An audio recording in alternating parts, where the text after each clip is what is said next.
Y'all know the official family rules. Family can talk about family. You know, family can talk about family, but when outsiders start talking about family, we're gonna take it personal. I'm starting to take a lot of the backlash personal. I'm not going to lie to you. I'm starting to take it personal. These people are acting like they never seen something like this before in the NFL. We made a draft pick. So I'm starting to take a little personal. Now, do I got a huge big platform like a lot of these major guys who are talking SHIT on my team? Hell no. You know, I'm glad if I get 1,000 views on the live stream. Some of these people get 1,000 views in every 10, 20 minutes. But at the same time, I take it personal. They acting like we took a kicker at number 8. Who was that did take a kicker early one year? Was that Tampa Bay took a kicker like in the first or second round? But they acting like we took a kicker.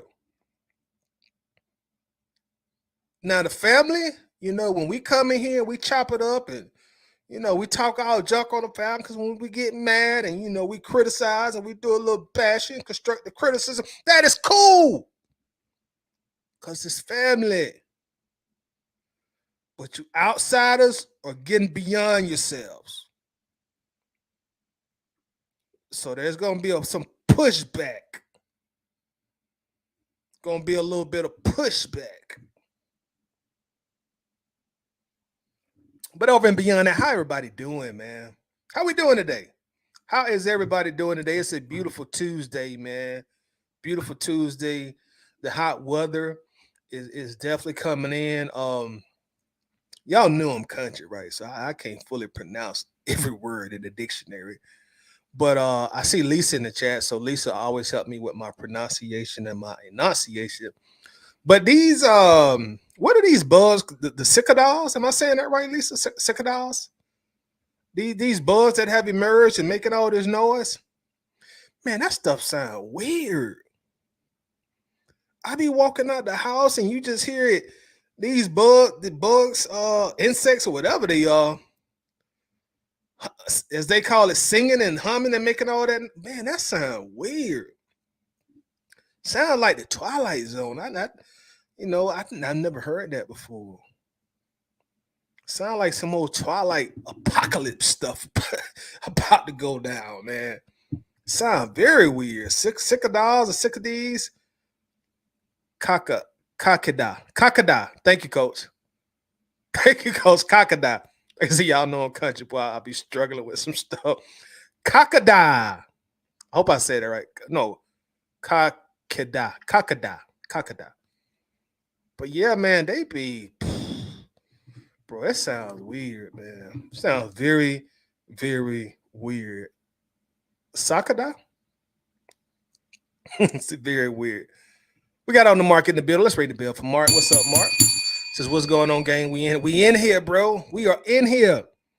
Shout out to Marcus, and y'all make sure y'all follow my guy Marcus Washington on YouTube. On the Mark puts out some excellent Falcons content. So if you're not already subscribed, make sure to run up the subs, run up the likes, run up the shares for my guy as well. He says, Sakada. Oh, Sikada. Okay, Sikada. Thank y'all, man. Appreciate it. Sikada. But man, they be sounding so weird. Like, I go outside in the mornings, in the evening. Sakada. Okay, Sakada. But man, it sounds like the apocalypse is on. I've never, my 40 plus years, y'all, I can't recall hearing that sound like that. And it'd be loud too. You know, sometimes you can hear them over cars. It's like, what's going on? 3 Dirty in the building says, Tidy, what's up? Penis is good insurance policy for the future. I definitely agree, bro. Definitely agree. Jimmy Hall and he'll repping that 706. Let's ring the bell for the 706. Let's ring the bell for that 706. Lisa says, try again, Titus. So I'm still not saying it right. Lisa, you know that Middle Georgia draw be getting the best of me all the time. Brian Davis in the building. Cool C in the building, repping at 770. What's going down? Coach in the building, repping at 832. Houston now 202. South DC, born and raised. Shout out to 832. Shout out to the 202 as well. Mills in the building, 706 to that 910. 910 is in the building. Iceman repping at 478. Let's ring the bell for that 478 is in the building. Corey repping the 706 in the house. But my dog Marina repping that 512. Big Texas in the building. You know, what's happening in Texas? Miller says, still, I'm starting to think media scared now because we finna be lit. Plus, it's messed up everybody's MFers must have lost money or something.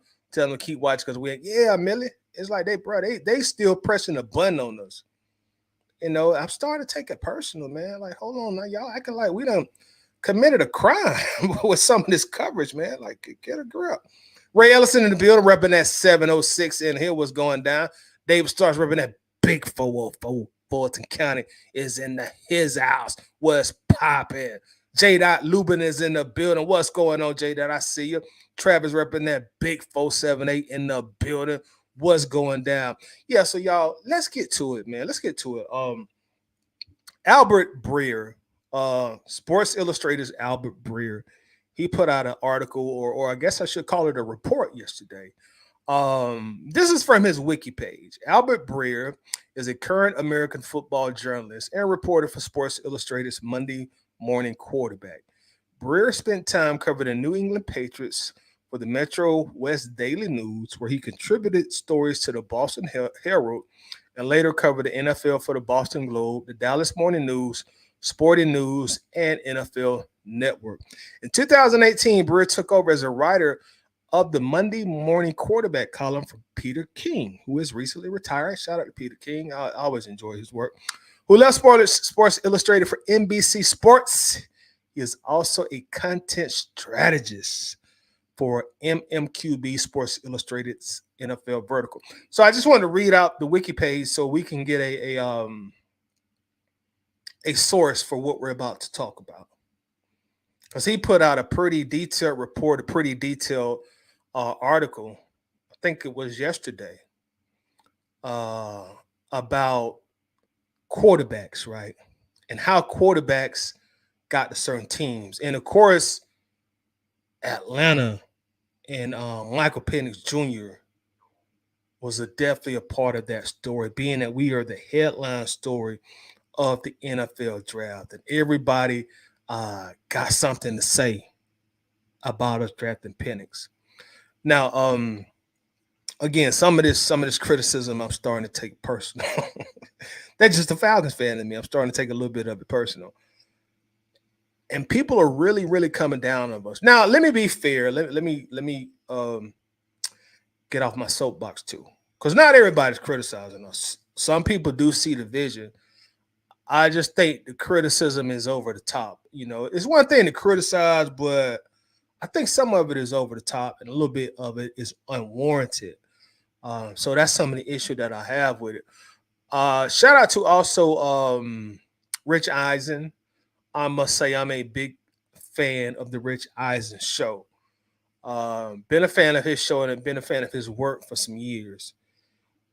And I was watching his show last night, you know, as I was brainstorming about things that I want to touch on today. And as I was just listening to his show, he said something that really resonated with me in terms of why are we getting so much heavy criticism. And I don't think it's so much of us drafting a quarterback. I think a lot of people just feel like we did Kirk Cousins wrong. And that sentiment I can understand to a certain extent. One thing, Kirk Cousins, man, I like Kirk Cousins thus far. You know, he just got to Atlanta. I'm not going to play like I know a whole lot about him and I follow his career because I did it. But since he's gotten here, you know, and he's introduced himself to us, the fan base, I really like the dude. He seems like a cool cat. As I said yesterday, people have questioned his play, especially his playoff performances, but I haven't heard anybody question his character or anything of that nature. Haven't heard that at all. I've heard nothing but good things about Kirk Cousins. Man of God, man of Christ, um, very good personality, great sense of humor. Um, he can pretty much fit any environment, you know. Since he's got into Atlanta, we've seen him throwing out pitches for the Braves. We see him on Shaquille O'Neal's podcast, which is based in in Metro Atlanta, uh, Atlanta United match. I've seen him throwing up the A-Town sign with that Falcons fans. Seeing him doing the bankhead bounce. With Big Low, he was hitting that bankhead. And see, that's one thing that really got me because like you got to be really in tune with Atlanta's old school culture to a certain extent to even know about the bankhead bounce. These kids don't do the bankhead bounce no more. That's something like from my generation. So he got brownie points for me just knowing that dance. You dig what I'm saying? He got brownie points for me for that. So I really like Kirk Cousins so far, and I think that's what some of this a good deal of this backlash is coming from. People like y'all did Kirk wrong. I'm not hearing people say you drafted a bad player. I'm not even hearing too many people say you reached. Because now we know there are multiple teams trying to get their fingerprints on Penix Jr. I'm not even hearing people say you reach. Now I am hearing a few people say, well, y'all reached for your second pick, the guy from Clemson. But I think a lot of the criticism is like, y'all did Kirk Cousins wrong. I want to play a clip from Rich Eisen's show. What Rich Eisen is about to say in this clip is a big reason a lot of the heavyweights in sports media are coming down on the Falcons. He's about to tell us exactly why. So I'm going to play this clip. Give me a second. Let me go to it. I should have had that thing queued up. So, and again, this is something I saw last night. So let me hit play on this. As a spin to cover up the fact that you don't do what they've just done in the NFL, which is look a guy in the middle of the 30s of his career, at the end of his career, and say, leave Justin Jefferson, leave Kevin O'Connell, leave the fan base, leave the schools that you have your kids in, leave the life that you have to come here and then call that guy while they're on the clock to say, we're taking a 24-year-old that is really good and can play now. Y'all, I really think that's the bulk of where this criticism is coming from the heavyweights. As you can tell, listening to that, Rich Eisen's tone even changed. His tone even changed. It's almost like he took it personal. You don't tell him to leave Justin Jefferson. You don't tell him to move his family. You don't tell a guy that's in his 30s to leave the Vikings. And then you call him while you're on the clock and say, we're taking a 24-year-old. This is the root of a lot of this criticism. A lot of people feel like we did him dirty. We did him wrong. It's almost like it's football related, but it ain't football related. It's a little bit more personal than just football. But like the late great Tupac Shakur said, it's strictly business, baby. Strictly business. This is a business decision for the Falcons. We gave you $100 million guaranteed that you're really gonna get. We know it's 3 years, but I'm just gonna start calling it 2 years. What's $10 million when you're gonna get 90 in 2 years? You get all that money up front, bro. Like here go this check. cut Arthur Blank cut the check. So I think a lot of this criticism is everybody don't necessarily love Kirk Cousins' game, but it seems like everybody just loves him as a person. Even like online, when a lot of the Vikings, Minnesota Vikings fans that I have communicated with once Kirk Cousins signed here, all of them say, hey, man, he's a great guy. He's a great guy. He's a great guy. He's a great guy. He's a great guy. He's a great guy. That's one common thing. I didn't hear nobody say, man, he's an asshole. He's an asshole. He's an asshole. It's like Matt Ryan. One thing people say about Matt Ryan, whether you his biggest fan or his biggest hater, he's a great guy, man. Matt's a great guy. He's a great guy. Great guy. Great guy. Great guy. So that Rich Eisen soundbite is why I think a lot of people, a lot of big media guys like Rich Eisen, because you see Rich Eisen, they caption this absurd. And Rich Eisen normally is one of the big guys in the media that shows the Falcons love of all the like real big guys. Almost like he got a soft spot in his heart for us, because he's always showing us a lot of love. Had Terry Fontenot on his show multiple times. He's had Thomas Dimitroff on his show multiple times. Arthur Smith on his show multiple times. I assume Raheem Morris will be on the show multiple times. And like I said, I'm a fan of his show. I watch his show quite a bit. And he's one of the few guys, one of the bigger guys in the media that doesn't take a lot of shots at us up until today. Well, I shouldn't say today, up until this draft situation, right? But I can tell like what a lot of this criticism is teetering on the lines of personal. Like they feel like we did him wrong. But again, we gave the guy $50 million, man. It's pretty much a 2-year contract. You had to know that we had to do something for the future. But that's what I'm seeing from a lot of big guys in the media who are criticizing us. I want to play another sound bite from Rich Eisen's show. And this is from Dan. I hope I say his last name right. Y'all, like I said, y'all know it, me and pronunciation. Dan Orlovsky.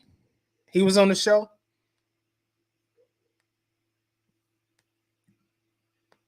Before I play that soundbite, I do want to go over, because this is really the main reason I want to come on today. I wanted to go over Albert Breer's, and I'm sure a bunch of y'all have read it by now. I want to go over Albert Breer's report that he put out yesterday. Now, this is a lengthy read, y'all. So y'all tell me what y'all want to do. This is a lengthy read. It ain't a super novel, but it ain't a short read either. So y'all tell me how y'all want to handle this. We'll do it however y'all tell me. Y'all put it in the comments. I'm looking at the comment section now. Put this in the comments. Do y'all want me to read the entire article verbatim without stopping?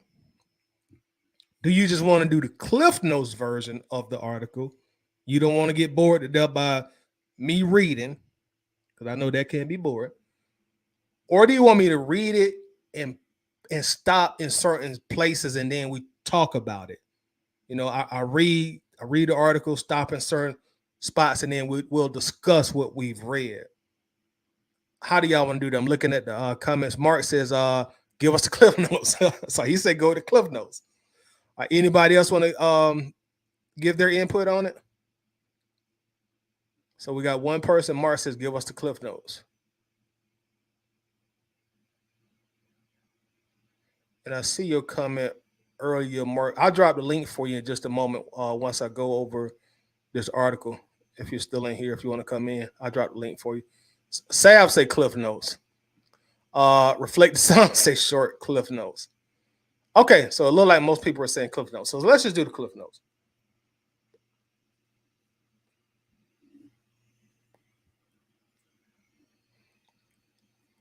Ark says, go ahead, give us the tidy way. Jimmy Hall said Cliff Notes.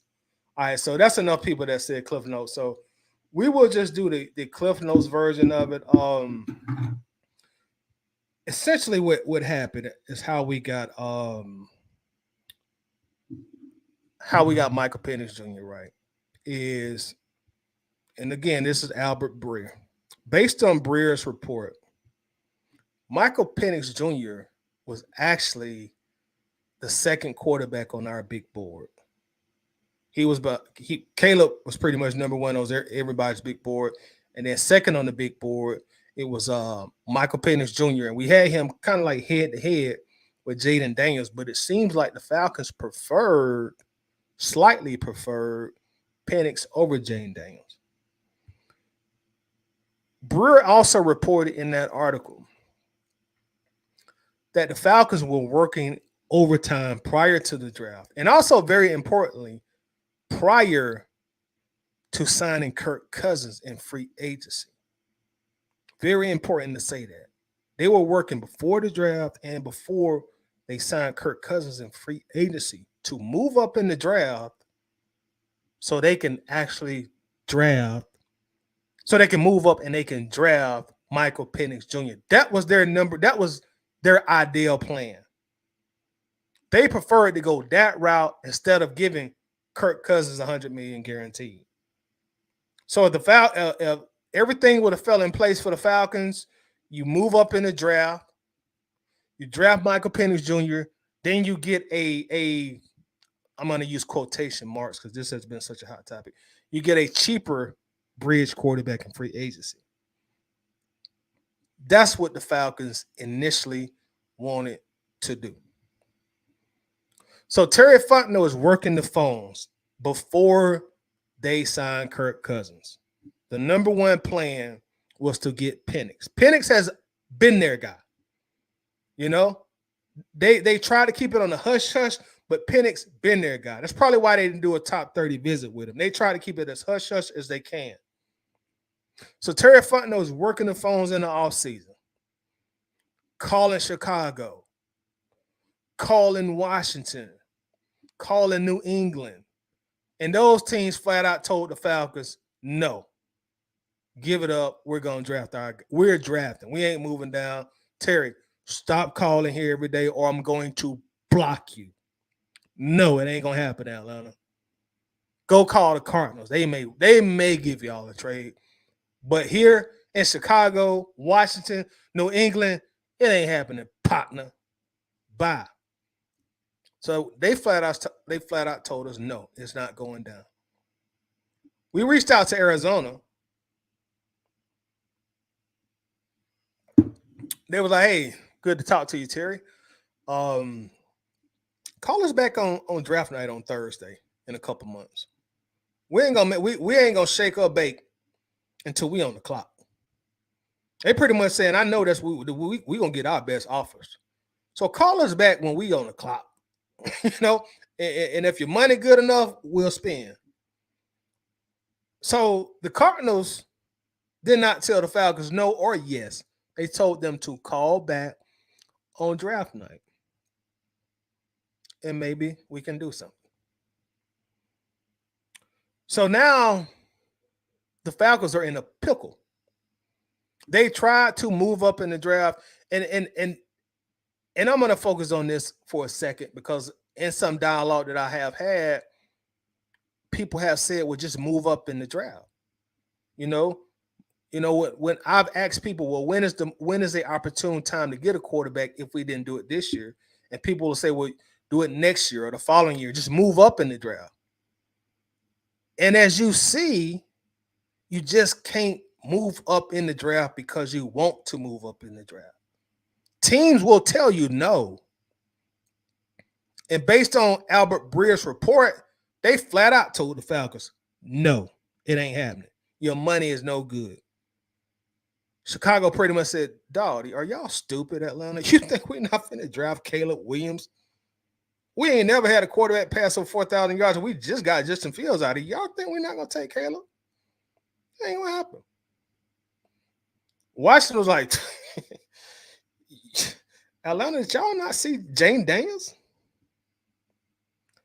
And the Patriots out there telling everybody, hey, we open for business. We open for business, but did they trade with anybody? Did the Patriots trade with anybody? So all these teams behind the scenes are telling the Falcons and any other team that called trying to trade up it's not going to happen based on Albert Breer's report. So now the Falcons are kind of in a pickle a little bit because they know Terry Fontenot knows, dude, I got to get a quarterback this year, bro. I can't come back to Mr. Blank and I ain't got no quarterback. I can't. I got to get this team a quarterback. And they won't let me move up in the draft. I'm drafting 8. Penix possibly won't be there. Enter Kirk Cousins, plan B. The interest in Cousins, based on Mr. Breer's report, was after they realized they are not going to be able to move up in the draft. You know, contrary to what some fans think, you just can't force your way up in the draft. You just can't throw 3 first rounders at every team and they're going to trade with you. So now the Falcons, we got to look towards free agency. Enter Kirk Cousins. So Kirk Cousins reps Falcons. They start talking, you know, and they see his mutual interest. They come to terms on an agreement, and of course, we sign Kirk Cousins. But Penix is still who the Falcons really wanted. So in the Falcons' minds, in their eyes, they're probably thinking, well, he may not be there, but if he's there at 8, we're still going to get our guy. So as the draft gets closer, the Falcons brass, talent evaluators, scouts, they all fly to Washington for the private workout that we all know about. So the Falcons are just keeping their bases covered. Like, we got Kirk. Penix ain't going to be there. But if he is, we might upset some people. They left that workout even more impressed. They talked to people they were talking to other quarterbacks at the combines. They would ask other quarterbacks, who's the hardest working guy in the combine that you've seen besides yourself? Use a little psychology there by saying besides yourself. And all of them were saying Michael Penix. So Michael Penix Jr. was still their guy. And Arthur Blank, a succession plan was very important to Arthur Blank. Very important to Mr. Blank. You know, he's seen his team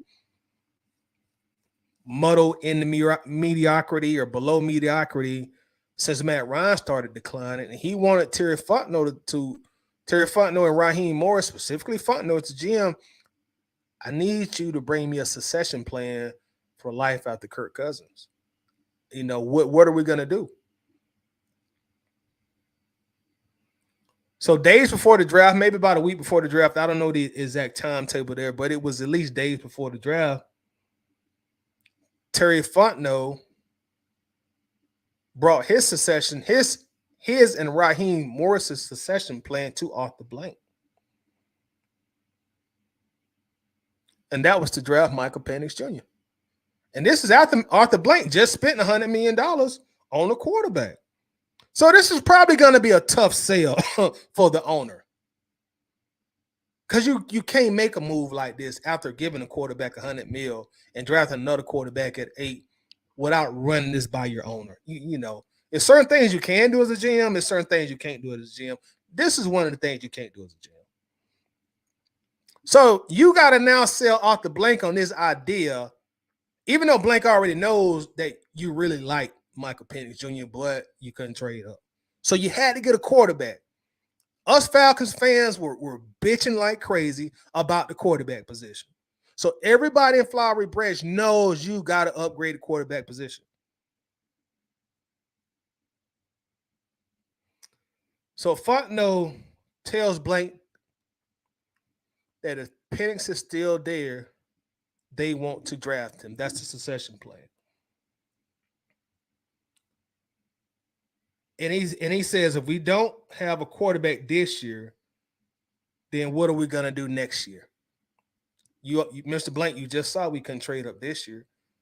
We plan to win 10 plus games. So if we couldn't trade up Mr. Blank from 8 to the top 4 in the draft, imagine trying to trade up from 23 or 24 in the top 5 of the draft to get a quarterback next year or the following year. Mr. Blank, as you see, we got a good quarterback now with Kirk. We built up the roster. We know we're going to win.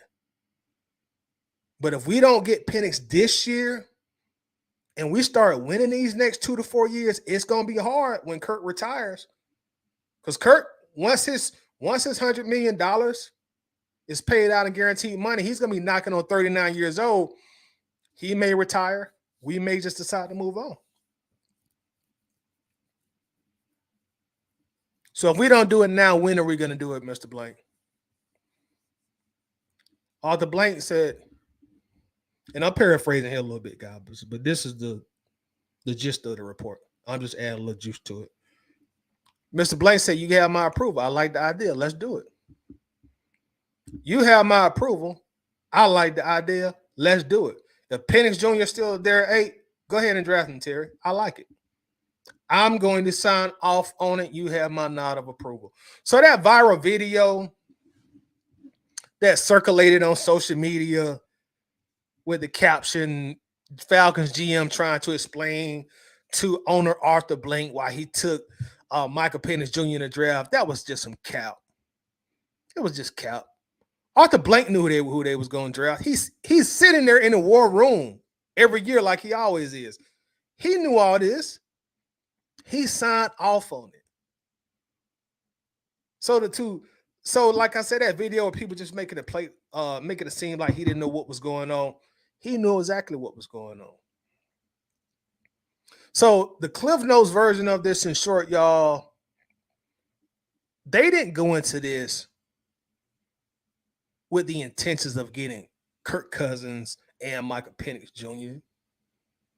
They wanted Penix Jr. and let Kirk stay in Minnesota or somebody else, or the Raiders, whoever want him, get him. But when they couldn't trade up and guarantee that they can get Penix,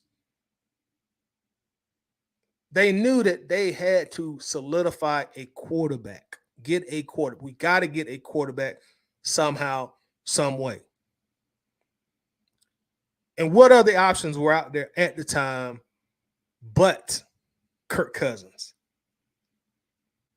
Because if you don't draft your rookie, let's be real, y'all. Because I'm hearing a lot of the blowback from the fan base and the media. But Atlanta fans, let's be real. Y'all know if we didn't bring a legit quarterback in here in the offseason, if you go out there and you sign one of these bridge quarterbacks, the names that I've heard thrown around, Jacoby Brissett, whoever, even a Justin Fields, Gardner Minshew, whoever, y'all know this fan base would have acted up about it.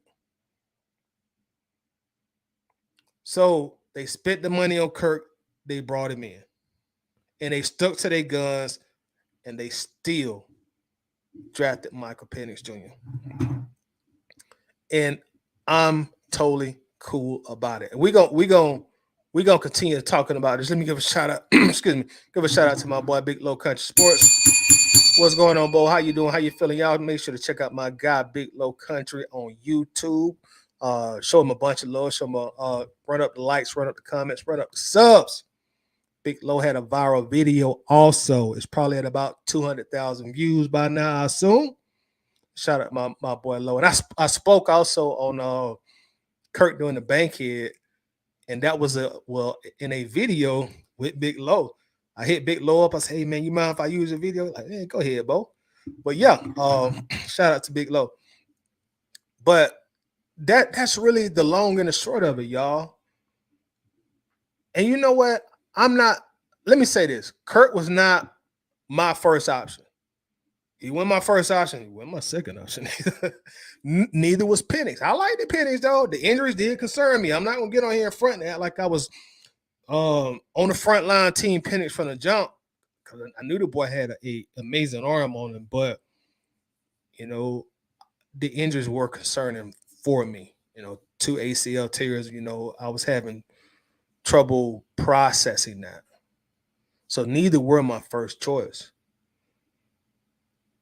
But if the front office, Terry Fontenot, just a few years on the job, Raheem Morris, his first year as the head coach, they employed a lot of quarterback specialists on their staff. A lot of guys who specialize in quarterback development, right? So these guys are watching Penix. They're telling Terry, this is the guy. Terry, this boy got an arm like we ain't never seen. When they went to Washington, they see him in their private workout, 50-degree weather with the wind and heat. That ball, he throwing that ball like he in the Georgia Dome before he even had the bins, where you can't take the roof off. He throwing that ball like it's 78-degree dome. That 50-degree weather and wind is having no effect on the ball. So what I'm trying to say is that they obviously did very extensive research on him, obviously, because they still drafted him at 8 after they signed Kirk. If they've done their research and they're saying we are still comfortable drafting this guy, I'm not gonna beat them up about that. I'm gonna let it play out. I feel like they deserve that. Now, 3-4 years from now, if Kirk is a failure, Penix Jr. is a bomb, he's a bust, let's let Terry and Raheem have it. Let's light them up.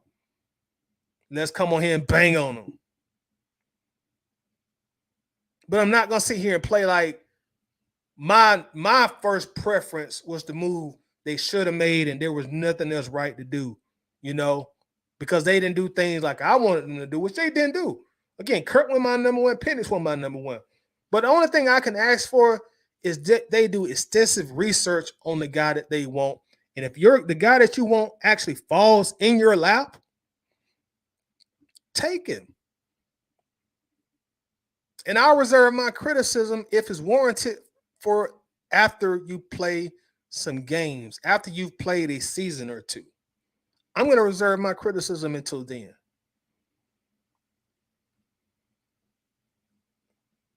So I can't be mad on what they've done in the draft. I can't be upset. I'm not going to throw any tomatoes or any bricks at them. I'm going to see how this thing going to play out. And one thing I do like about how they've handled this, they're standing on it. They were like, yeah, we knew this. Some people may view this as unconventional, that people would criticize it. We're here for it. Like we ain't running from it. We're here for it. On all the months that we've been spent working together, 12, 14-hour days, I'm looking at this dude more than I'm looking at my wife. And we've all come to the conclusion that these are our guys. I'm going to roll with it. Let's go. Let's see how this plays out. I'm not going to sit there and keep throwing shots at these dudes and we ain't played not one game because they didn't do what I wanted them to do. I'm not going to do it. I've done that enough these previous years after the Super Bowl. With the Super Bowl trauma. I've done that previous years. I've done so much bitching and crying about mediocre quarterback play on this team. I've been coming and getting behind this camera just talking about mediocre quarterback. I lit Desmond Ritter up. Lit him up. Lit Marcus Mariota up. What are the Falcons doing? Why won't they get a good quarterback here? And so when they come and they bring upgraded QB play into the building, I'm not finna keep complaining and ain't no games been played yet. At that point, it turns from constructive criticism, complaining, to crying. At that point, it goes to, okay, now you're crying. You are crying now.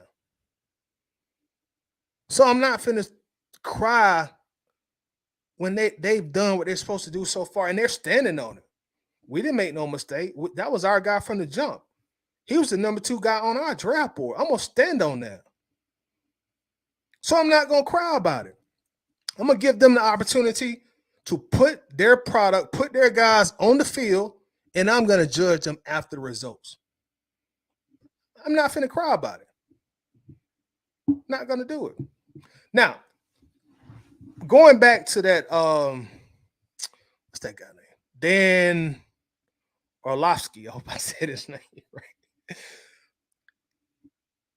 I want y'all to hear his view.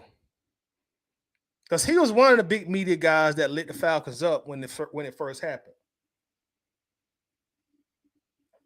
But he said he's since changed his tune. Once he had time to digest it, he's changed his tune on it. And he's cool with it. It makes sense to him now.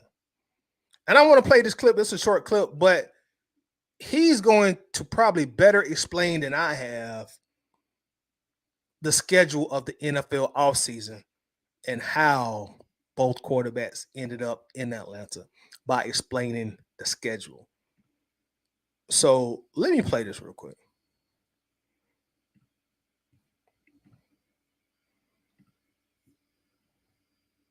And talk about I'm going to retire here. Right. And they clearly have other plans on that front. Well, my guess is that there was no really, this is part of how the NFL calendar works. Like free agency, teams go from the season to free agency, right? And I would imagine. And so like free agency happens, we have to figure out the quarterback situation. Who do we go after? All right, so we're going to go and sign Kirk Cousins. And then you transition to the draft. Again, I've never built a team, but this is my assumption of the chronological order of how it goes. And then you start to do your due diligence on these prospects, and you get this quarterback and you're like, man, we're kind of intrigued with them. We pick 8, and then you have this workout and he throws the ball as good as anybody but Matthew Stafford, in their words, as far as people that have been around a guy like that.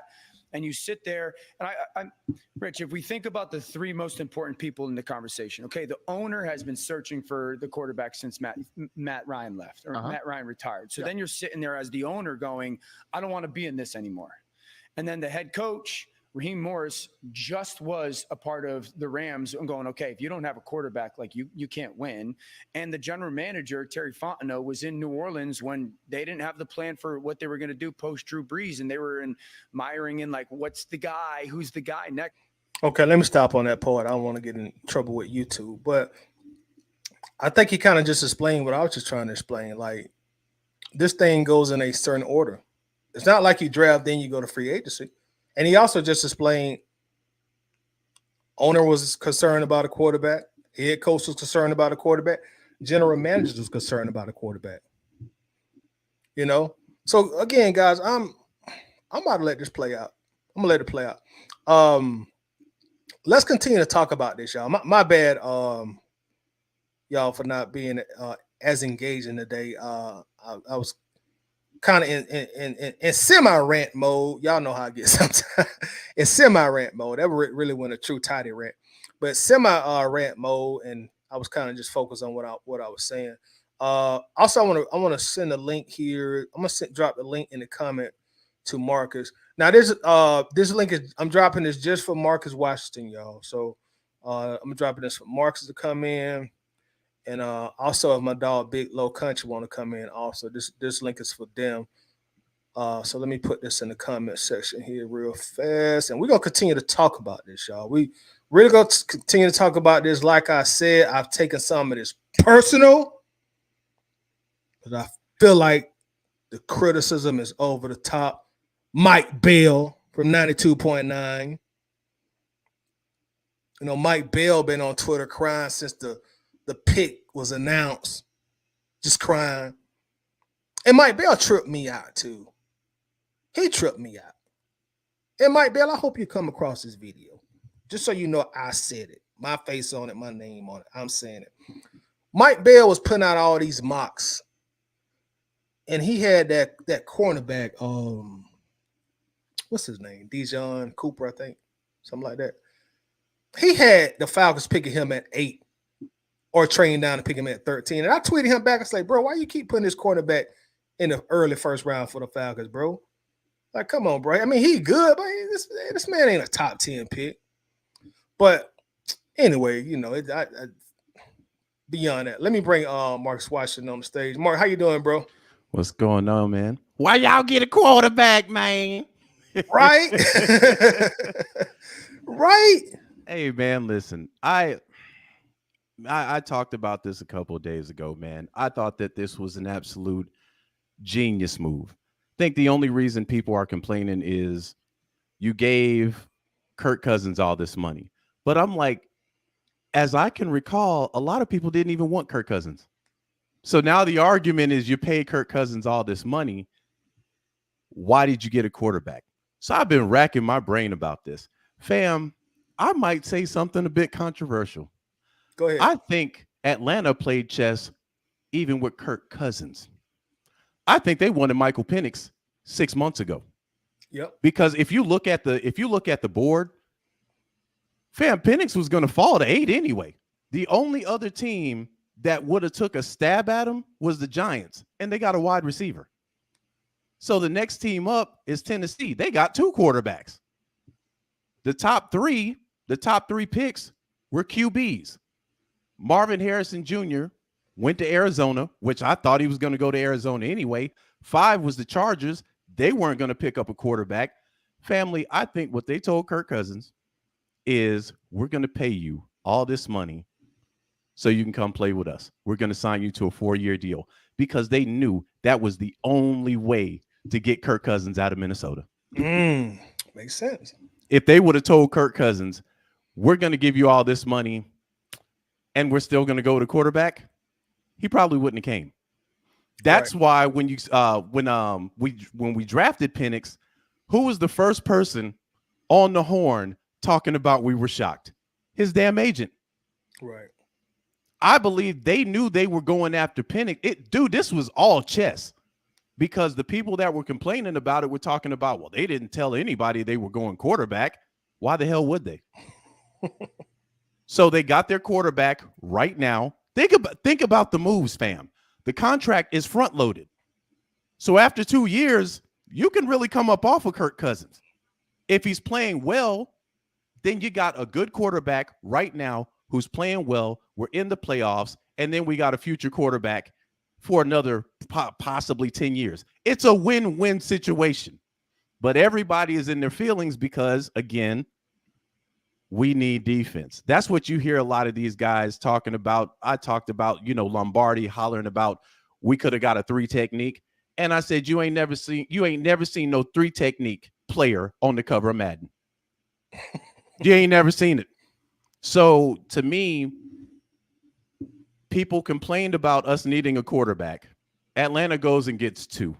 One that can win now, and one that can sit behind the one that's winning now, that's ready to play now. And Mark, let me cut y'all real quick, because I heard you say something just the other day or the other night whenever I listened to it on one of your more recent videos. When you just said people have been complaining, well, why do you get defense? You said this on your video, and I want you to talk more into this today. Defense was not the problem last year.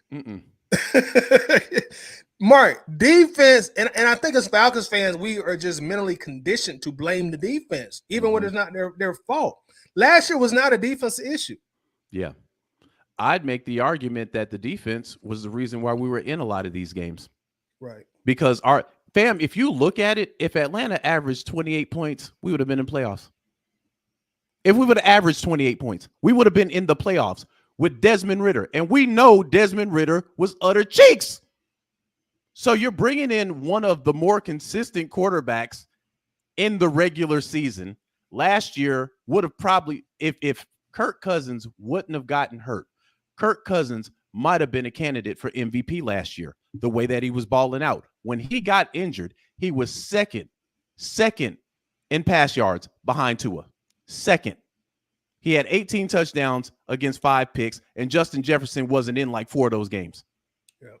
So I'm sitting here and I'm baffled by people complaining, because nobody's called Michael Penix a trash player. Right. You hadn't heard nobody say that. Yeah, even the ones in the media, they preference what they're about to say was, let me say this.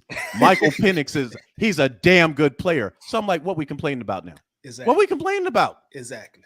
So I'm confused by that, because last year it was, we gotta make sure we get a quality quarterback. Now we got two, and people still ain't happy. Here's another thing about the defense. They changed some of the rules in the offseason. So now you have to tackle a certain way. If you don't, you're going to get flagged for it. So it's becoming a more offensive-minded game anyway. So even if you got a defensive, if you got an edge to rush the passer, he's got to learn how to tackle the right way now. So I don't get it, family. But again, it's been like this the last three drafts. When we got Bijan, you had people hating that. Even though Bijan was arguably one of the best players on the whole board. You know, you look at Kyle Pitts. When we drafted Kyle Pitts, there were a lot of people that had Kyle Pitts being the best player on the board, period. And Atlanta's got two of these guys. And then they went and got a quarterback that was high on people's boards too. And then here's the kicker. Adam Schefter comes out, I think yesterday, and says there was a highly likely chance that if we did not get him, the Raiders were going to take him. Oh, yeah. You know, So that- 3 teams try to trade up into the top 10 to grab him. Yeah, so that kills the argument that Penix would have been there the next go round. He wouldn't have been there. And then here's another thing. You don't have a backup to Kirk Cousins. Right. Desmond Ritter's gone. I think Heineke's up out of here. So what were y'all planning to do? So I get the move. I'm willing to say that Terry Fontenot had cooked this up months ago. And he just played chess with it. I'm not going to tell Kirk Cousins that we looking at Michael Penix. Right. I ain't going to tell him that. We need him in the building. So let's go ahead and throw a bag at him, because we know Kirk is about that bag. We also know that Minnesota wasn't willing to give him fully guaranteed money. And if you saw the way that the dominoes fell in the offseason when it came to the quarterbacks, Kirk was going where the bag was and where there were pieces that he can work with. That was Atlanta. Terry betted on that. So once he got him in the building, he turned around to his battle buddy, Raheem Morris, and said, if Penix falls to 8, we getting his ass. And that's what happened. Right. And Mark, another reason like I love this move so much, man, is because this is such a non-typical Atlanta move. We're typically more on the conservative side. Let's not step on nobody's toes. You know, let's try to do everything the right way. And I'm not saying that this is the wrong way, but look, we stepping on toes. You know, we pinching you if we got to. We're doing any and everything that we have to put a winning product on the field now. And I love it, man. I love it because it's not something I'm used to seeing from Atlanta being this aggressive, you know, and, you know, just sticking to their guns and going with it. So I love the move. I love it. Like I said, I'm going to give them opportunity to play some games, to play some seasons before I throw a bunch of criticism at them. And here's the thing that Dan also said when he was talking to Stephen A. Smith and Shannon Sharp. When Shannon didn't understand the move, Dan brought up the fact that before the season, before the draft, did y'all see Atlanta making the playoffs? And they said, yeah. And he said, well, did y'all see them beating any team like Detroit, San Francisco, the Rams? They said no. So he's like, what are we talking about then? What are we talking about? So it's almost like the media takes something for shock value and they run with it.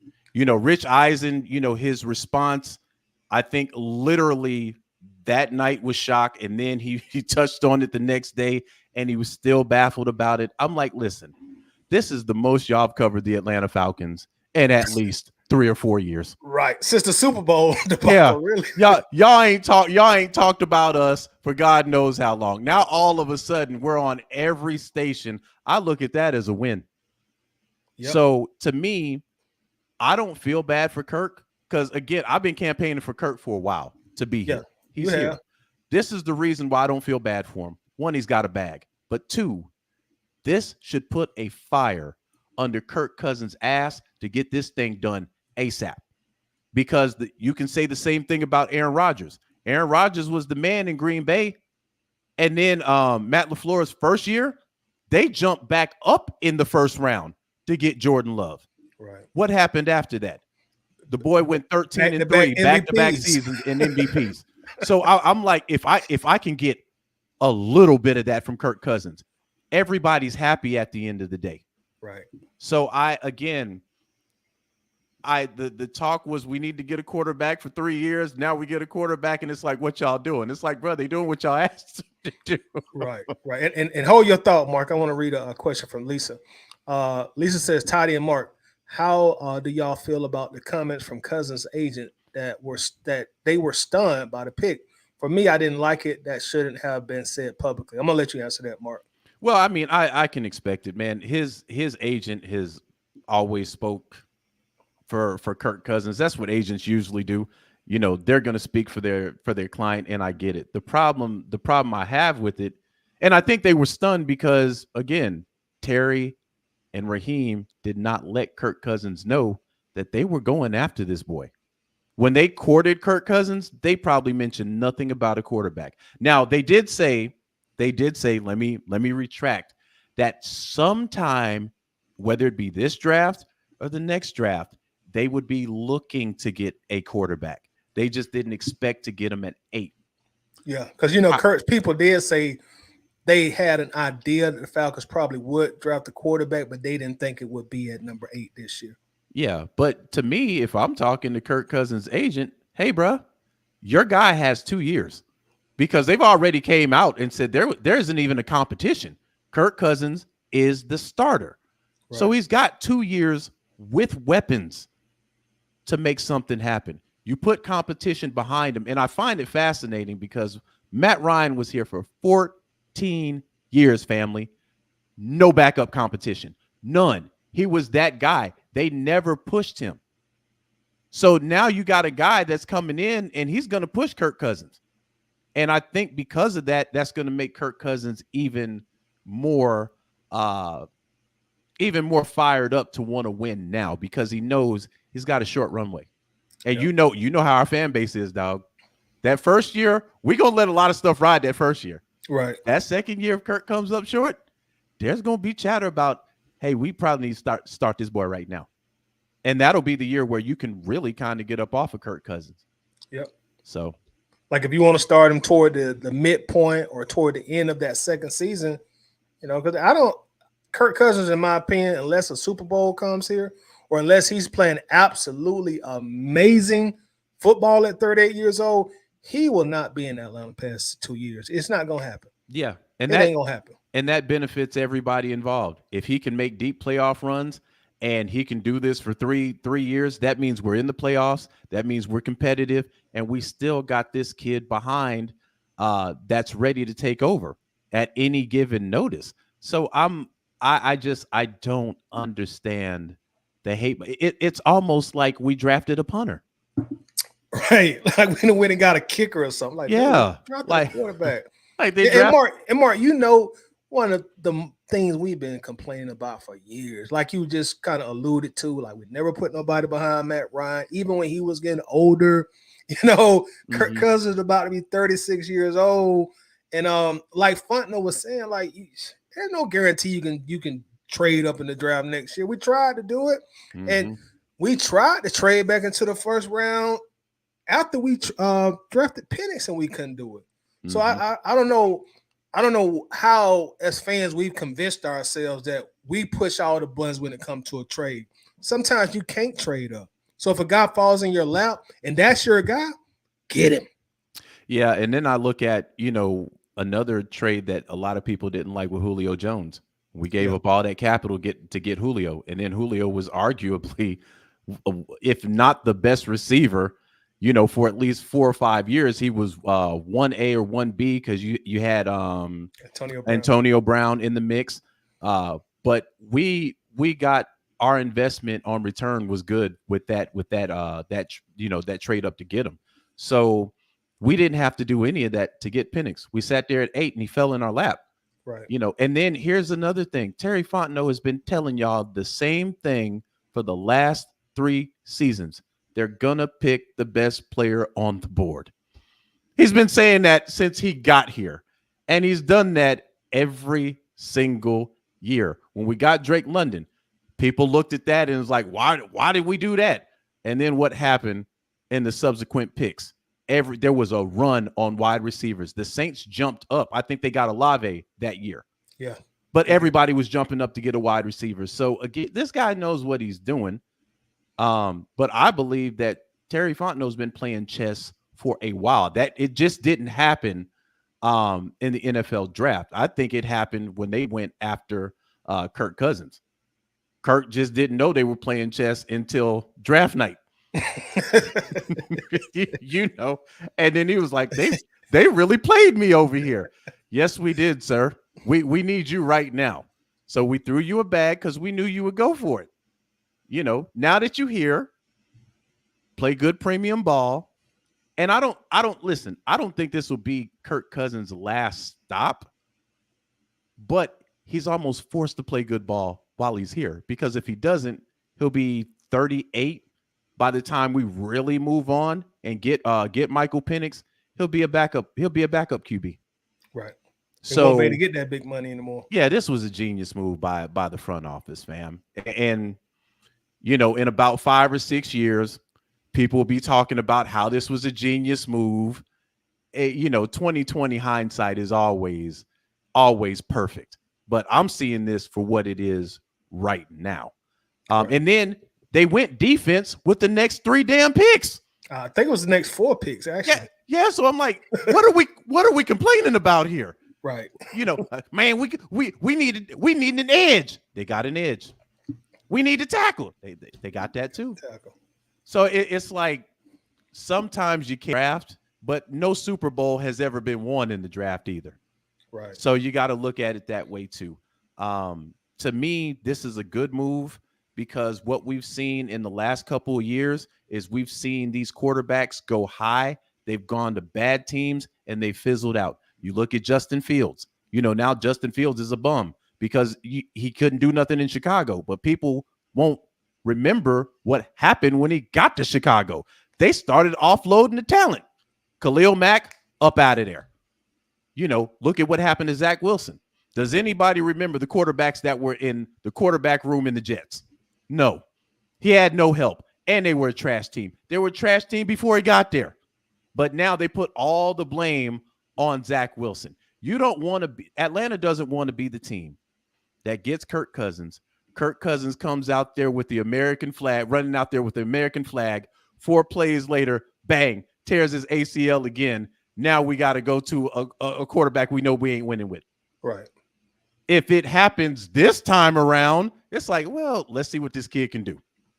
You know, so again, it's people are really complaining about nothing, but the media has definitely been a part of this. And shout out to, you know, Colin Cowherd, who, you know, immediately after this happened, said this is a smart move. Yeah, he said it was a brilliant move. Yeah, and people won't realize it until years down the road when this kid actually takes the reins and he knows the playbook and he's already seasoned to play. The boy's got one of the prettiest deep balls I've seen in my life. No Diddy. Bruh.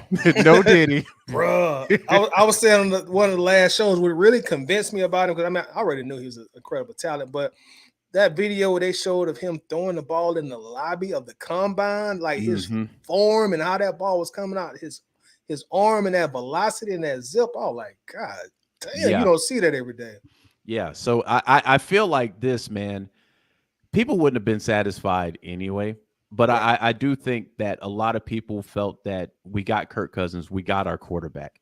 Why would you pick a guy that can't start now?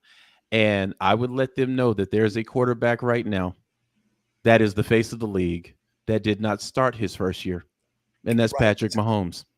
Alex Smith was riding that ship, and they were winning games. They made it to the playoffs that year that Patrick Mahomes sat on the bench. You know, so I would prefer to get a quarterback, sit his ass down for a year or two, let him get some seasoning under him, let him study what the playbook is, and then roll him out there.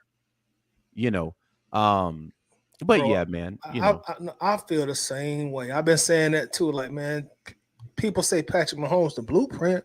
but people are like he didn't sit down for an entire season before he started playing. Yeah, You know, and Tidy, what makes it worse is he's actually given Alex Smith credit for his development. thank you, and how that played a big role. It taught him how to be a professional. thank you. It taught him a lot of things. And this guy right now is a top 5 quarterback all time, Right. currently playing. So I've seen way too many quarterbacks, man, just get pushed out there into the deep end and they fail. Look what's happening with Bryce in Carolina, bro. Right. He wasn't ready. He needed to be on the bench.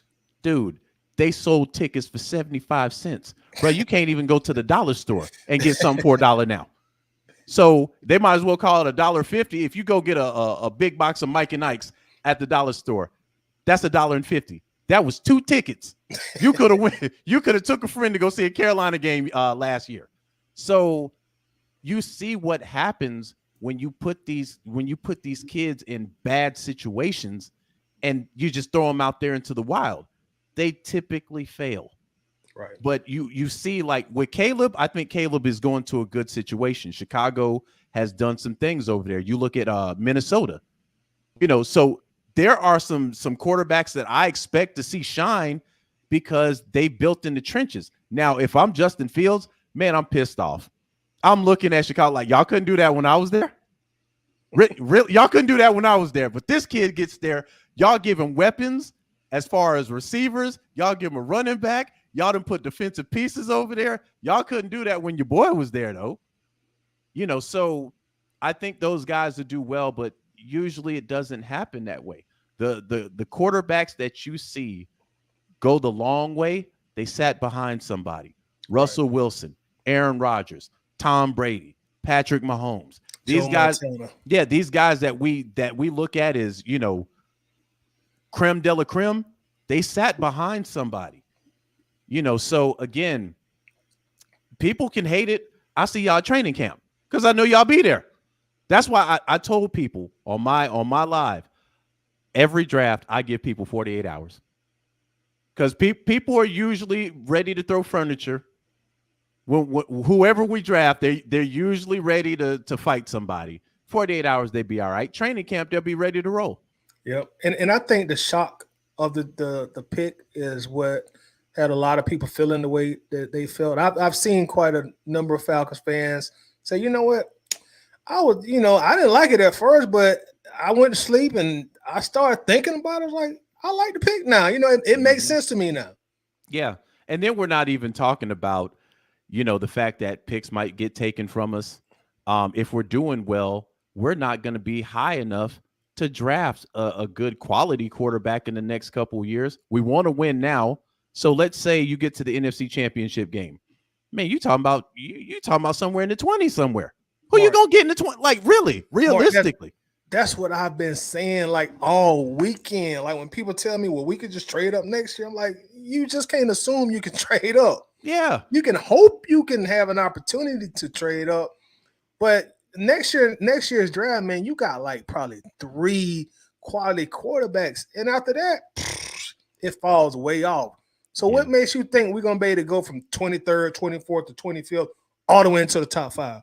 Yeah, and we may lose 2 draft picks for tampering anyway. Man, listen, man. So some of these folks be trying to run fantasy like Madden's Mutt League, man. It don't run that way. And then on top of that, you got to find a trade partner. The trade has to make sense. It has to match. That's why, even this year, a lot of teams couldn't jump up to get the guy that they wanted because nobody wanted to trade back. The packages weren't good enough. So they just stayed put and got the guy that they wanted to get. And this is the first time in a while I've actually seen that happen to where, your top 7 or 8 teams just did not want to trade back at all. And they were like, damn that, we're going to take our chances with what we got. So, but I knew when I saw the Giants pick up that receiver, one, the Giants are smoking on that premium crack. Your quarterback ain't the guy, bro. But I get it. You just dropped $140 million bag on him, and you feel like, hey, you know what, man, we got to play it off. But I knew the minute they didn't get Michael Penix, I'm like, man, this dude might fall in our lap, and that's gonna make things a bit complicated. Now, I honestly do think that if they would have gotten Penix, maybe, just maybe, they would have went after a defensive end, or they would have went after that boy JJ.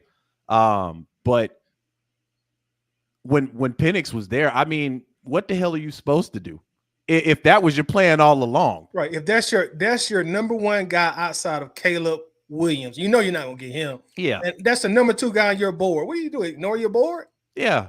Like, and then another thing was, you know, the talk was Arthur Blank didn't like it, and Terry Fontenot was explaining the pick to him. Bro, get off that. You ain't no way in hell you're gonna have an owner sitting there in the war room and not know who y'all picking at 8 before y'all pick him at 8. Right. And he in the war room. Yeah, like what the hell you think Arthur Blank was doing? Right. Like he didn't sign off on this already days ago. You know what I mean? So I think what that conversation might have been about is the next couple of moves. Now that, you know, they've gotten Michael Penix, you know, are we going defense? What's the game plan after this, et cetera, et cetera? I think that's what they were probably talking about. Or they could have been talking about golf swings. We don't know. Well, you know, Terry came out and he said actually what they were talking about. He was explaining to Arthur the cost of moving back up into the first round. Okay, got you. Which would have been, it would have been steep, but I wonder who they would have got if they were able to make that deal and move back up into the first round. I like that though too. Ooh, I like that though. That shows me they're being aggressive as hell. Right. Which we know under the Thomas Dimitroff days, boy, those were some of the most boring drafts we have seen in Falcon history. What even the offseason, what nothing moving like this. And Mark, that's what I was saying earlier on the live today. I was like, man, the Falcons are traditionally like very conservative, slow pace. And now we're doing things like this. We're being aggressive. We're not caring what the world thinks. If this is our guy, we're going to get our guy. I like that attitude from the team now, you know, because it's something that I haven't seen from this team. So I like it. Yeah, but I would tell people that are in the media that have a problem with this, come back when we smoking on that NFC pack. There you go. When we smoking on that NFC pack, you come holler at us, you know, because I believe that with both of these quarterbacks, we're going to have winning seasons. With Kirk Cousins, man, I didn't jumped off the porch. I think we win in 13 games. People have us at 10. I'm like, damn that. I think we win in 13. And I think this right here will put a fire up underneath Kirk's ass. Mark, speaking of Kirk, I want to talk to you actually about Kirk because you were definitely one of the first people that I heard talking about Kirk. I want to talk to you about Kirk real quick. Before I do that, let me give a shout out to my boy Sean J, ATL in Sports in the comment section. Y'all make sure to check my guy out on YouTube. As I said, he makes some of the best Atlanta Falcons tape. You know, if you're just a football nerd like most of us are, you just like to watch tape on Falcons player, check out Sean J, ATL in Sports. Nobody does it better. What I want to ask you about Kirk Cousins, Mark, when you mentioned him is how do you feel? Because before we even got to this Penix situation, a lot of people were up in arms about giving Kirk Cousins in his one playoff win $100 million guaranteed, 36 years old very soon, coming off an Achilles tear. Now, is that a good move to you or a bad move? If it's a good move or bad move, please tell us why. I think it was the move that they had to make, man. Poor quarterback play the last 2 years. You know, they took a gamble on Desmond Ritter. They didn't put any competition behind him, and it failed the boy. So I knew early on in the season that Minnesota didn't want to give Kirk Cousins guaranteed money. This was before he even got injured. Matter of fact, the last offseason, there was talks about them potentially trading Kirk Cousins. So for me, you have to pay that premium. Then you have to look at it this way. This is monopoly money to these guys. You know, with the contracts, the salary cap going up damn near every year, the TV deals, Arthur ain't missing no money behind this. Furthermore, they front loaded the contract. So he's going to be the starter for 2 years. So we're in win now mode. We haven't been to the playoffs in 7 damn years, family. I didn't have a lot of gray hair 7 years ago. You know, you think about it. Somebody had a kid 7 years ago. They go into like kindergarten in the first grade now. Right. They know how to talk and walk and drive you up a wall now. There's a lot of things that happen in 7 years. Kendrick Lamar finally responded. So there's a lot of things that happen in 7 years, family. I've been jamming that song today too. Go ahead. Yeah. So you get to a point to where you're tired of losing, and you can make an argument that this team should have won 10 games the 3 years Arthur Smith was here. Every single year they should have won 10 games, but they didn't. So what they did is they went and they got their guy, and they got a guy who in the regular season is a monster. You know, the 2 years that he was their new coach got there, the first year they won 13 games. And then the second year they lost their first 4 games, and then they were on a 4-game winning streak before Kirk Cousins got hurt. This is pretty much the same offense that we're going to be running here. So to me, you got the guy that best fit your system, is a proven winner in the regular season. It was a smart move. And then here's the other thing. Who the hell else were you going to get? If you don't go after a quarterback, you're telling on yourself in the draft. So now you got other teams that are like, oh, Atlanta's going to go after a quarterback. We messed up the Raiders board because I know they were scrambling. They like, hey, God damn it, they picked up Penix. Right. So and Kirk Cousins, they wanted them both. Yeah. So you look at the Saints. I think the Saints in later rounds they ended up getting that boy Rattler. Spencer Rattler. So again, man, this is chess. You want to win now, and you want to set yourself up to win in the future, which is what Atlanta did, especially at that position, because it's the most important position in football. And we're going into a point to where everything is offensive oriented now anyway. So even if you did get an edge, man, that ain't no guarantee, man. It's just it's not a guarantee. So again, the Kirk Cousins move I thought was absolutely brilliant. This move I thought was absolutely brilliant. And it fits what we're trying to do as a team. Because let's face it, bare minimum, no matter what the fan base thinks, bare minimum, we all want to make the playoffs this year. Right. That's what they did. They got a quarterback that can pretty much ensure that you're going to win the NFC South, because Carolina ain't going nowhere. I forgot what Carolina did in the draft this year anyway. I know it was hot garbage. They got a receiver at pick 32, I think. Get trash. So they got a lot of work to do, right? The Saints, again, the Saints are what they are. Tampa Bay has won the division the last 3 years, but Tampa won last year with 9 wins with the same players that they just gave Mike Evans a bag, and they just gave Baker Mayfield a bag because nobody else was going to pay him $100 million. With that core that they currently have, they only won 9 games last year, and you can make a damn argument that we should have won the division last year with a quarterback that was cheeks. So I think we're winning the NFC South in a runaway. I don't even think it's going to be close.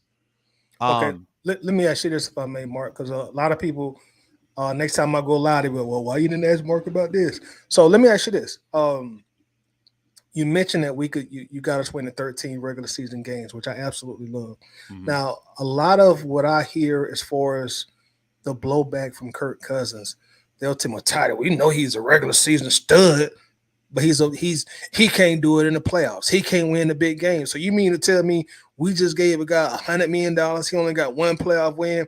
When we get to the playoffs, we're going to probably flatline because Kirk Cousins can't perform when the moments get big, and then they'll give me his record against winning teams, which I think is like 13-47, 13-37, something like that. So if you may speak on that point, are we just paying for a guy to get us in the playoffs and then to lose in the first round? Well, I think that it's a good thing to bring up because it's on his resume. He's only one. I think he's 1 of 4 in the playoffs. But Matt Ryan was like 0 for 4 in the playoffs before he actually won his first playoff game. And then we lost the very next week to the 49ers after being up in the first half. Then he went on his 2016 tear.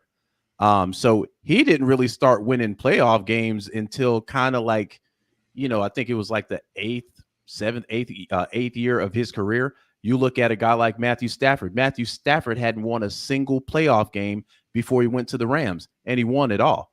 So again, it's you can't really measure somebody by what they did in the past, because if the Rams would have been thinking about that with Matthew Stafford, they probably wouldn't have got him. But they looked at Matthew Stafford and they're like, man, he's a couple players away from being an absolute beast. Now, you can also make the same argument that Kirk Cousins has always had weapons, right? You can make that argument. Yeah. But when he was in Washington, he kind of lifted that team up. When you look at Minnesota, he had Dalvin Cook. Dalvin Cook stayed hurt. And Stephon Diggs, which I don't think a lot of people know this about Diggs. Diggs kind of comes up missing in the playoffs. So, but with that being said, it is a very legitimate argument. I'm one of those people that think, okay, you won one game, show us you can win all of them. That's really what's going to tell me what Kirk is about, because we know what he does in the regular season. We know this. Even people that don't like us picking up Kirk Cousins, they know the boy puts up numbers in the regular season and he gets the ball to the playmakers. That was something that was lacking the last 2 years as an organization. So for me, and he's definitely got to prove it now, because technically he's only got 2 years to do it. Right. So he's on a short clock right now. That's why I have us winning 13 games. If you win 13 games, that's enough, or it should be enough to be the number one seed in the NFC, if not the second. If you can get that number one seed, that means all you have to do is win 2 games in the playoffs and you're in the Super Bowl. Mm-hmm. So I'm playing the long game like Terry is. But if he comes here, we get to the playoffs, we don't get far in the playoffs, at least we made the damn playoffs. So now at the end of 2 years, we can bring the new kid in, see what we got. But we're in a win now mode, man, because you got to think. We picked up Kyle Pitts' option. Actually, when I dropped my video about Kyle Pitts, I talked about us picking up the 5th-year option. Then the very next day, they picked up the 5th-year option. Yep. So they're probably picking up the 5th-year option because they're going to extend him next year. So you got Bijan. You don't even have to talk about contract with Bijan for about 2 years. Drake London, you still got him for about a year or two before you have to start talking about contracts. So our window, we have a pretty good window to do some things right now. So, and then here's my other question. If not Kirk Cousins, who? Russell Wilson? People don't want Justin Fields here. Cass is making whole hate videos. Yeah. I didn't want him here. I'm not gonna lie. And Marcus, you remember the video of me, you and you know what? Speaking of Uncle Steve, hold on, I just got a super chat for Uncle Steve. Shout out to Uncle Steve. Uncle Steve, what's happening, fam? Uncle Steve in the building. Shout out to Steve. Y'all make sure y'all check out my old Uncle Steve on YouTube as well, on Uncle Steve's Lounge. If you're not already subscribed, make sure you subscribe to him on YouTube. Run up the comments, run up the likes, run up the shares. Thank you very much, Steve. I appreciate you as always, brother. He says, my brothers, man, if folks are confused about the Michael Penix Jr. pick, let them come to my garbage can and get my Ritter jersey out there, put it on, and see where that gets us again. Well said, Steve.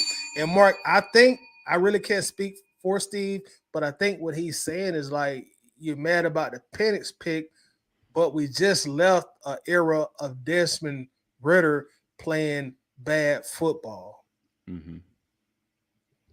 Yeah, it's, and you think about it, man, Atlanta wanted to make a power move in their first year, with the Deshaun Watson situation. Right. And then they kind of got the rug pulled up underneath them in the midnight hour when Cleveland offered $230 million fully guaranteed. I mean, who the hell ain't taking that?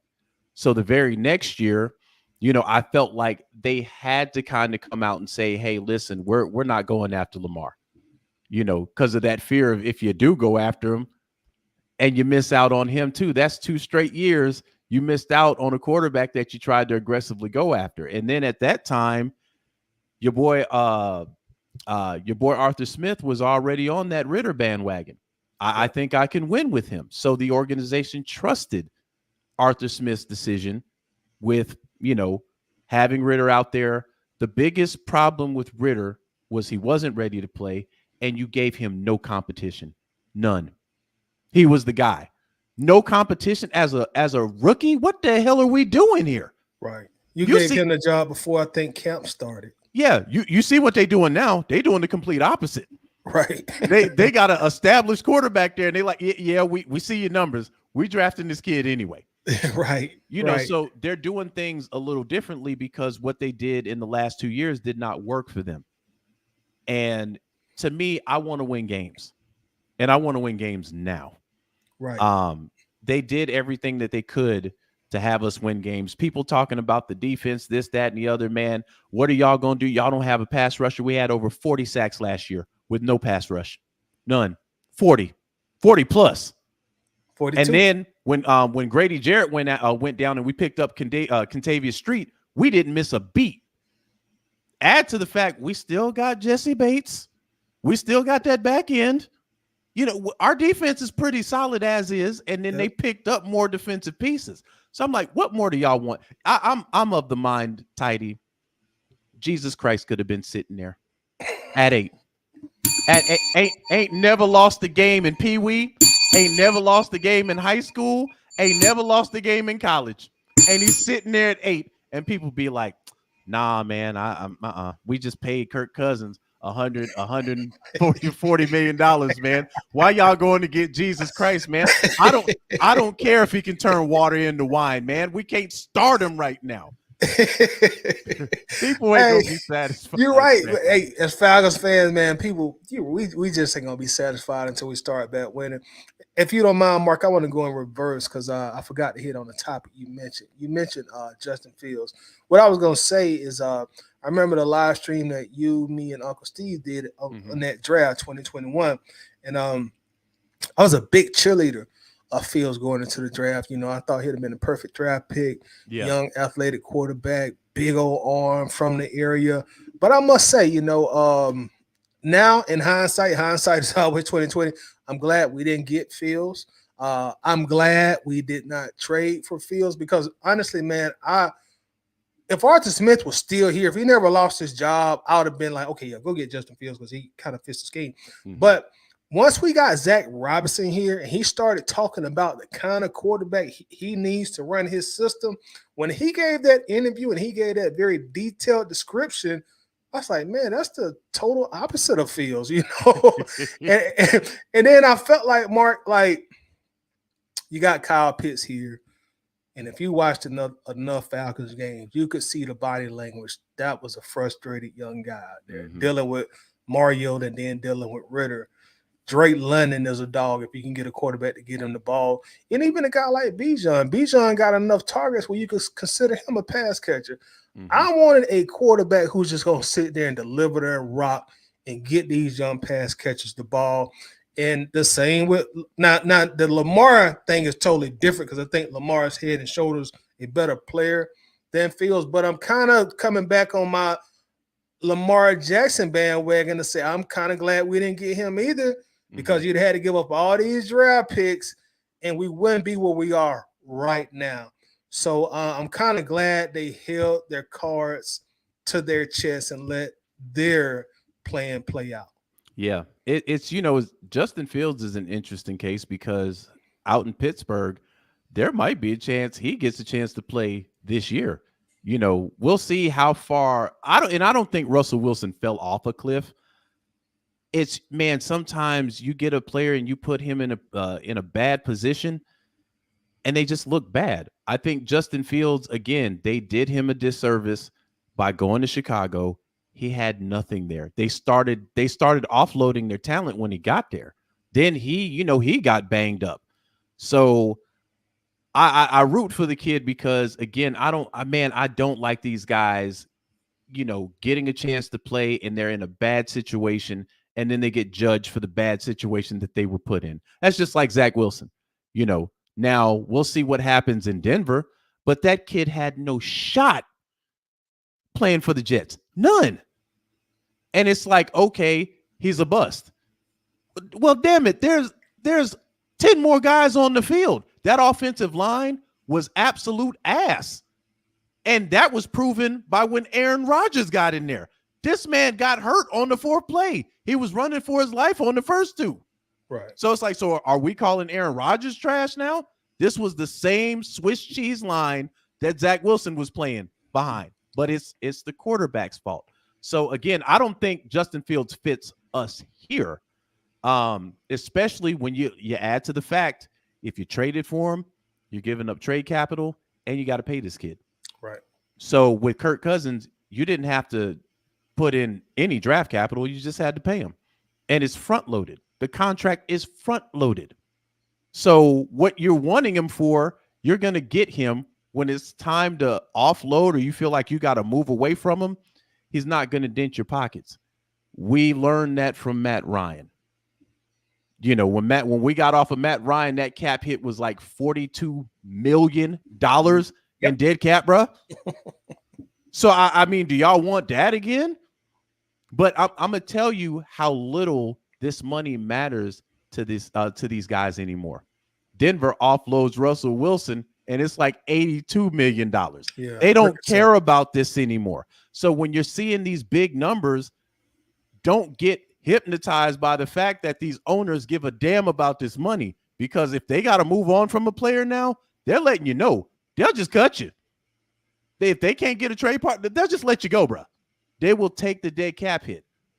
I don't think our cap hit after 3 years is going to be that crazy anyway. So again, I try to say things without insulting people, right? Because people get in their feelings. But for me, in about 3 years, when we're selling out the bins and we're winning games, ain't nobody gonna give a damn about this 8th pick. Right. Nobody is. Afterthought by then. Yeah. So it's like it doesn't matter. That's just like when we drafted Michael Vick. Who the hell cares about that draft class? It's what Michael Vick meant to the city when he started playing. He was the most electrifying player in that time span. It wasn't even close. I had people that weren't even Falcons fans that were watching our games. Yeah, and buying jerseys. Yeah, and he put a lot of people that are fans today are fans because of Michael Vick. They started becoming fans after that. So again, man, I don't it's like I said, it's almost like we drafted a damn punter. A punter at 8, man. Just the things that I'm hearing. And real quick, let me read the super chat from DJ Gaming. Shout out to my guy, DJ Gaming. Appreciate you, bro. He says, I'm about to bang for anyone who hate the Penix pick.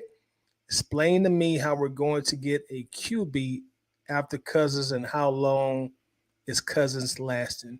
Exactly. Crickets. And let's see, he backstage. Let me bring him on. All right, DJ, we got you on, but continue on, Mark. My bad. No, I'll let DJ take it, man. You know, I've been running my mouth anyway. So go ahead, DJ. No, I was pretty much saying that, exactly what my chat say. Like, okay, you can hate the Penix pick, but don't explain why you hate it. Don't just say, oh, we could have got a defensive player. Anybody can say that. All the casuals, the mainstream media who don't really know the Falcons, every time they bring it up, oh, they should have drafted. They don't know that we had an 11th ranked defense last year. Mm-hmm. And every pick after that was defense. Like the next 3 picks, D tackle, D line, D tackle. Yes, we need a defense, but people forget there's 7 rounds in the draft. Right. It's not just one.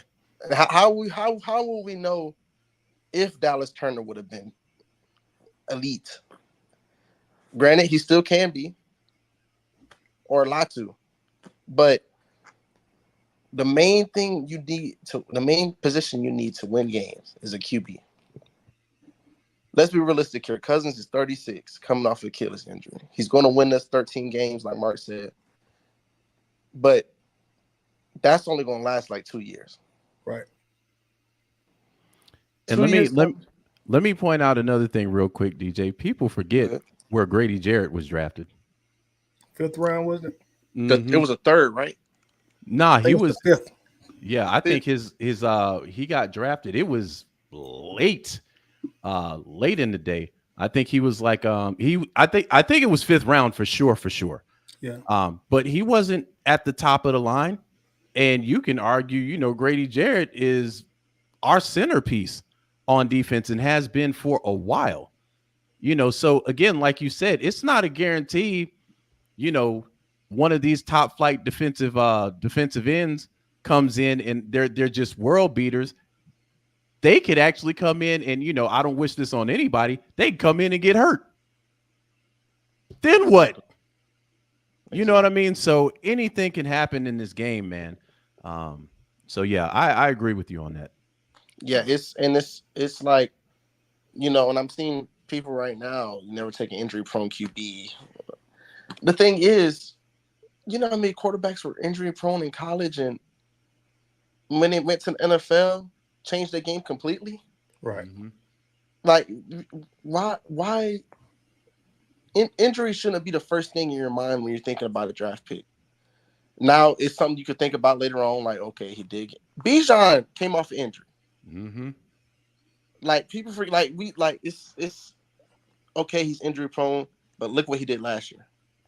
So, you know, like I was saying before, if I don't see, explain to me, my main question is, if the Penn's pick was bad, explain to me, when were we going to get another QB? Don't say draft. Don't say trade up. Because who we gonna get? Who gonna trade up with us? Right. The top 3 after we just won 13 games in the 20s. Yeah, like that's not happening. So don't say free agent. Who Dak Prescott? No. So he probably re-signed with Dallas at the end of the day. Yeah. So what I'm getting out of this is, I think it's just people want to see and oh my goodness, I'm finna steal a point from I was watching First Take. Dan Orlovsky, man, he said this perfectly. If we drafted Dallas Turner or Latu, would that significantly change against a team? Say we go against the 49ers. Mm-hmm. If we go against, you know, the Lions. Me personally, I think we could beat them. But in, you know, mainstream media world, does that really change the narrative? Oh, they got Dallas Turner. They're going to beat the 49ers now. It's going to be the same thing. Right. So, and it's the same thing with Michael Penix. We drafted defense, the second, third, fourth. We're fine. We all those D tackles and D line. First, we got Grady coming back. Mm-hmm. And Amyamata coming back. Ooh. Now we forget about him. He played. Hey, he was probably the best interior defensive lineman on the team, including Grady. Exactly. Don't forget about Zach Harrison. I was at that Colts game last year when Zach Harrison, man. Ooh, don't get me started on Zach Harrison. Yeah, it's you know, yes, we could have drafted a D line the first round, but now we look at it as 4 years from now, we're gonna be like, man, Drake May, JJ McCarthy, we could have picked one of them. Now we got a 40-year-old Kirk Cousins with these weapons. You can't even. So, you know, like I said, I don't hate the pick. It's kind of, I feel the same way as I felt when we drafted Bijan, as I felt when we drafted Drake, when we drafted Kyle. I see that they're trying to go with modern day and just stack the offense. That's what they're doing. And I saw Mark was saying earlier too, I found that funny how everyone just assumed that Terry was telling Arthur Blank why we drafted Michael Penix. Like, come on, Arthur Blank knew who we're drafting. Yeah, that's hilarious, man. Blank in the war room, bro. He probably the first person there. Him and his bodyguard probably got to the draft before anybody else did. He probably wouldn't have made the call. Like, right. Like that people right. Like. But you know how they like to troll the Falcons on social media and try to just, you know, make us look bad. That's all that was. Like, come on. It was funny though. I'm not gonna lie. It was funny. I can't lie. I seen some of the voiceovers. I laughed on a couple of. Let me read out this super chat here from Coach. Thank you very much, Coach. Appreciate you. Y'all make sure to check out Coach also on YouTube at the Coach's Corner. He's starting his YouTube channel soon. His niche is going to be actually focusing on the defense. So y'all go ahead and subscribe to his channel. Nice. That way, once he starts to get rolling, he'll already have our support. Coaches, people are also forgetting no way Blank was going to let this team go another year with trash at the quarterback position when he has always had stability at the position outside of the big tragedy. What are y'all opinions on that on Coach's statement? Well, he talked about that in the off season. The infamous press conference. He talked about that, and you can tell it really got to him because again, he came off of Mike Vick that put a lot of asses in the seats. If you were there, then Mike Vick goes down, then one of the darkest years in Falcon history followed shortly after. And then the very next year we got Matt Ryan and we had stability for 14 years. Whether or not I think Matt Ryan fell off a cliff 2 years before, we got rid of him, that's beside the point. He was a good quality quarterback. My issue with Matt Ryan, and Toddy, we talked about this all the time. I would always watch Matt Ryan before the game. If I saw that deer in the headlights stare, we in for a long one. We in for a long one, bro. And I saw that way too many. But in 2016, all I was looking at was a killer. Yeah. So it's got to be hard for him because it was hard for us to watch. When we got Mariota, everybody knew what the deal was. It's a bridge. This is a bridge right here. This man ain't staying.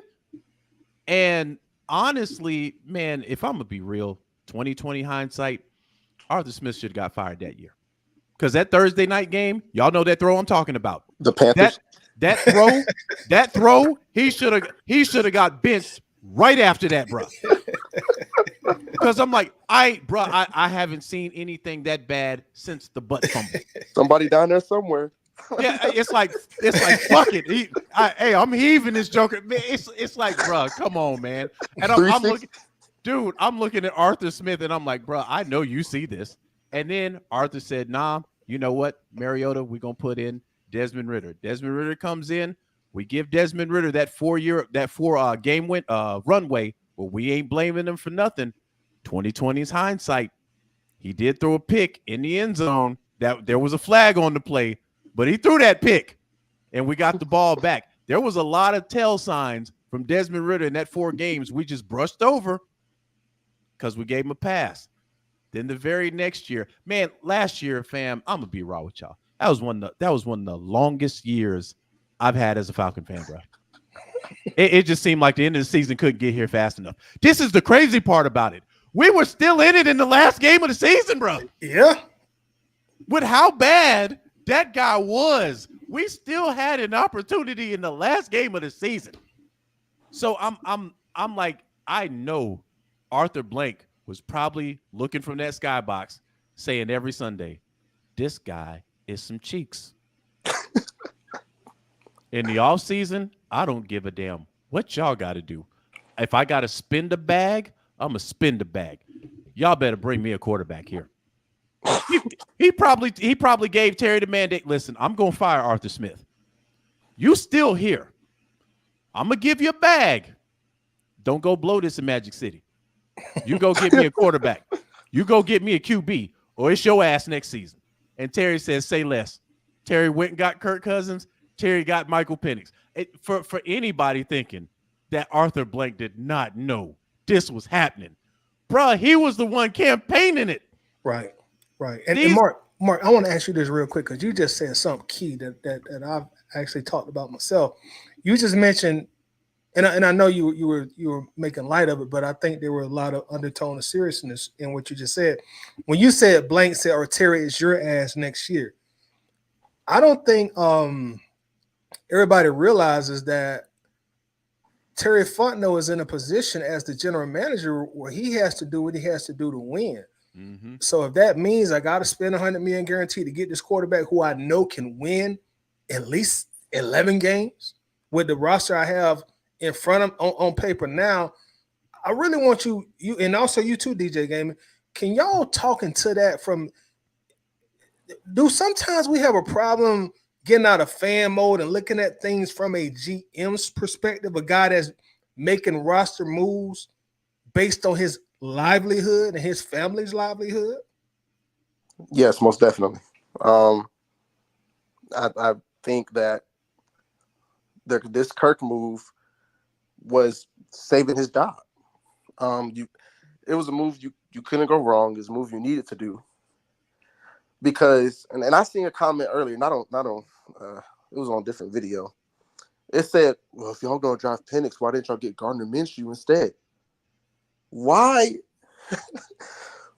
go for a less talented QB just because we're gonna draft another? Why not get the best? Why not? It's okay. Let's get the best available. What Taylor always say every year? The best available player in the draft. Why not get the best available QB? Granted, we could have got Fields, but I think we all agree Cousins is a better fit right now. So, it's that move was to say, and then it's only $100 million. Like, if for 2 years, it's all front loaded. The mainstream media love to say it's 180. No, yeah, they love that. 180 million. It's 180 million. No, it's only 100 million guaranteed. Right. Daniel Jones make more than him. So we don't got to sit here and all these quarterbacks getting 300, 200 million guaranteed. Let's calm down. It's not like it ain't like we gave him the whole salary cap. Yeah. So, I think this move was put us back on the map. And let's get some primetime games. Listen, and I think, a lot of people act like it's their money. Yeah. Like they got to chip in to get this quarterback. Like, man, I got rent to pay next week, man. We can't afford this guy, man. My car note coming up on the 5th, man. Why y'all do this? Like, listen, Arthur ain't losing no sleep on that money. Trust me on this. Right. So I think people get invested by the money, right? Instead of this is a move, and Terry Fontenot has been doing this since he's got here. He's made moves to progressively make this team better every year. So when you look at a lot of the moves, especially at the skill positions, Bijan, and I don't even think Bijan went into Super Saiyan mode last year. No, I think there was still a lot that Bijan could have did. And I hope in the offseason, one of the things that's going to make him deadly is that receiving game. Yeah. If Bijan gets on like a McCaffrey level in the receiving game, bruh, it's a wrap. It's an absolute wrap. And we already know what we're getting from Tyler Algier. The man's a dog. We already know. He runs pissed off. You put Bijan in there for 8 straight plays. Bijan like, nah, not Bijan. Tyler like, man, I'm running through this whole line. I'm running through this whole entire line. And then you got guys at the skill position. Then you look at our defense. I like where we were before we picked up Michael Penix. So I'm looking at Penix now. I'm like, oh, this is a toy we can play with later on. We don't have to take him out of the packaging right now. So, and when Michael Penix gets it, trust me when I tell you this. For culture purposes, and plus he's a lefty too. My guy, everybody is going to have a Penix jersey. If they don't have it this year, when the man starts, everybody's going to have a Penix jersey because I do not believe this guy is going to be anywhere close to a bust. He's got the world is his oyster. He doesn't have to worry about starting his first year or second year. So he can, by the time we get him in the starting lineup, man, this guy's like a seasoned pro already. Yep. So offense. Yeah. So when it comes to Terry Fontenot, yeah, like they make this seem like it's a bad thing. He's trying to keep his job. Duh. Like they spent my season ticket money. You don't say, bro. Like you go to work tomorrow, and your boss tell you need to do something or else. What you doing, bucking? I ain't. You if you buck, that's an almost guaranteed write up or ticket up out of there. Right now, you might say a little something when your boss leaves. Man, I ain't doing that. I ain't getting that. Man, I'll get that stuff later. But you're gonna get to it. So. Yeah, he's trying to keep his job. The opposite of him not trying to keep his job is him trying to get fired. So him trying to get fired would be drafting a punter at 8. You see him doing something stupid or him saying, hey, you know what? I'm going to draft a quarterback at 8. and I'm going running back the rest of the draft. Right. We got 7 running backs on the right. He's getting fired after that. But he went after every need that you guys wanted. You wanted defense? He said, I got you covered.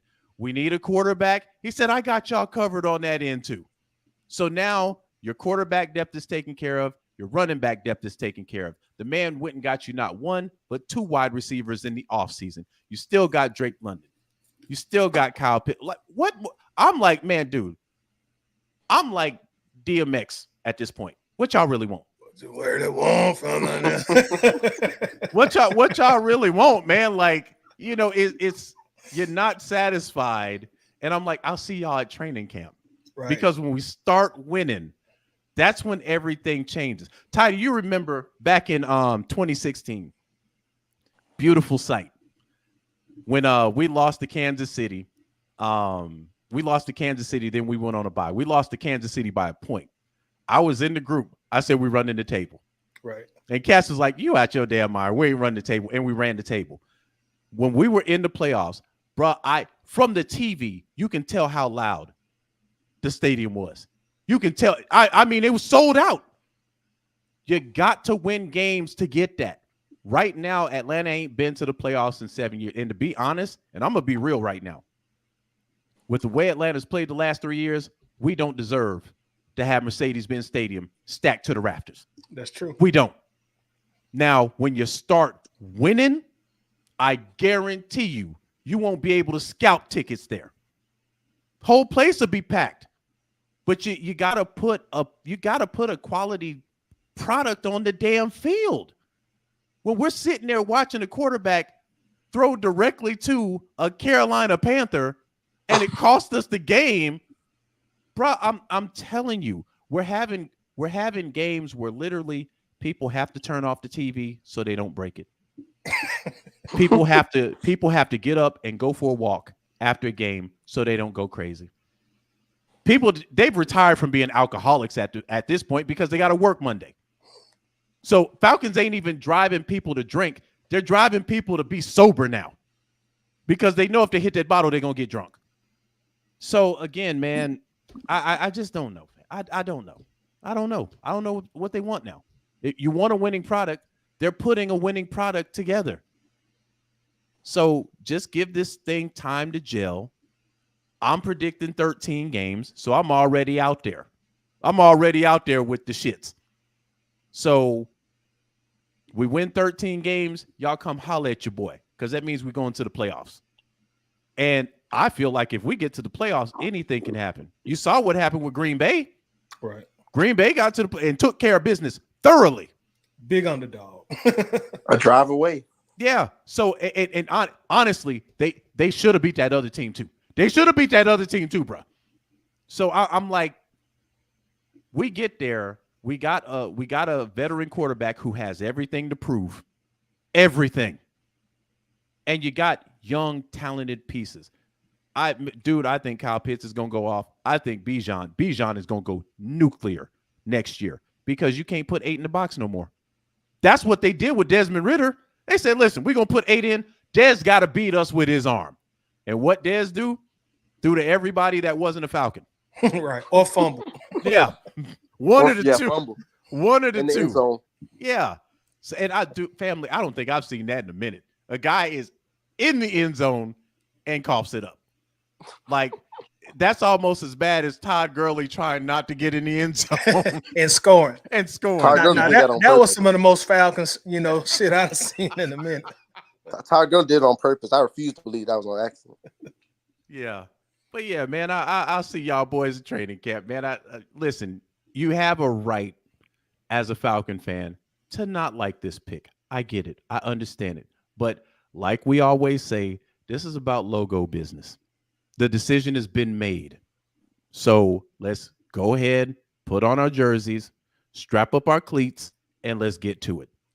That's all I'm saying. Yeah, Now, I do have a question though for both of y'all. Go ahead. Well, for everybody. If Cousins hypothetically wins Atlanta the first Super Bowl, what do we do then? If he wins us our first Super Bowl, You can let him ride the contract out. You know? Hey, at that point, I don't care if it's an $80 million cap hit, bro. Mm-hmm. You know how long we've been waiting to exercise these demons? Yeah. And But what happens with Penix? well, I mean, you have a good situation right there. If Kirk comes in, let's say next year, God willing, we win the Super Bowl. You have a great situation going because you can do a couple of things. I'm with Tidy. He win a Super Bowl. That 4 years, I'm starting him. I don't give a damn. Penix can be 30 when he starts. Right. I don't care. Get paid to just sit on the bench, bro. Yeah, if the boy, hey, and it's no different than what Matt Schaub did. Right. Matt Schaub came to Atlanta and stole paychecks, fam. Kidnapped him. Right. Hey, Jordan Love did it, and he turned out fine. Dude, Matt Schaub's jersey was the cleanest jersey on the sideline. The punter had more grass. The kicker had more grass on their jerseys than Matt Schaub did. And Matt Schaub went to Flowery Branch they direct deposit now.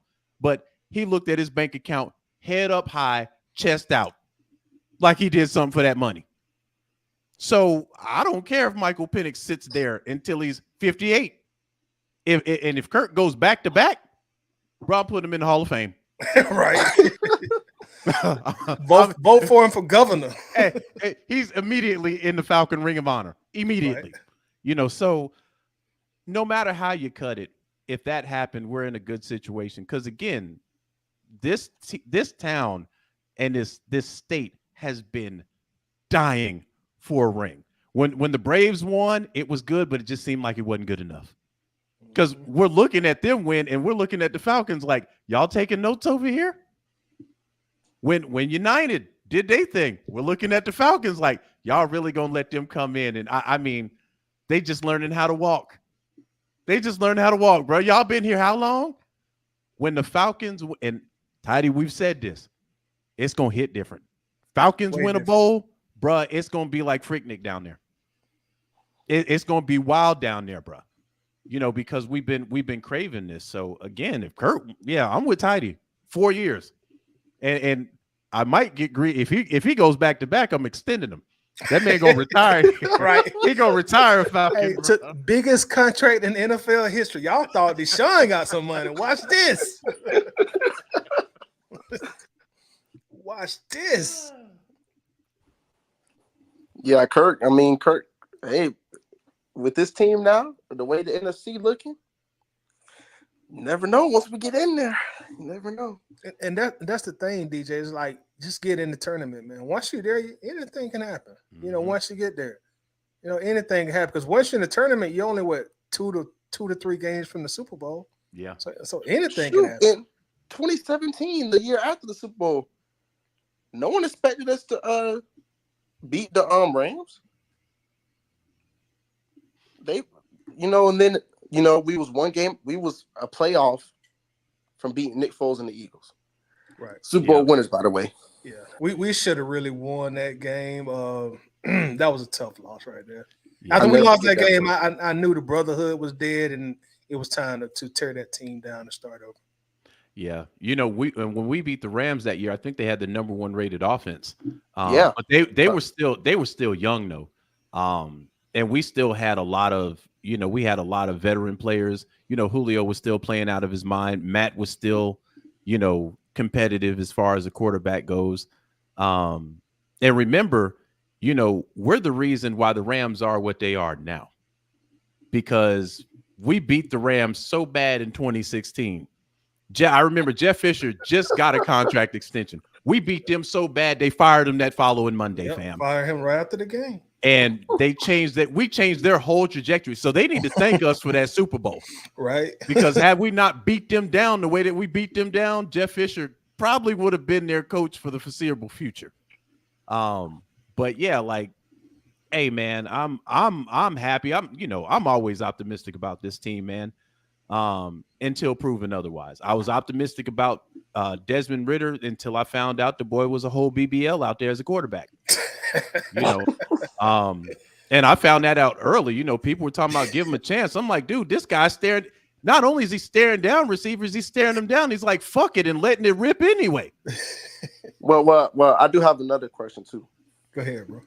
And by no means am I defending Desmond Ritter. Now I think we all could come to agreement that the play calling was complete booty cheeks. I mean, there was some plays you'd be like that screen, like, what are you doing? Under a completely different offense,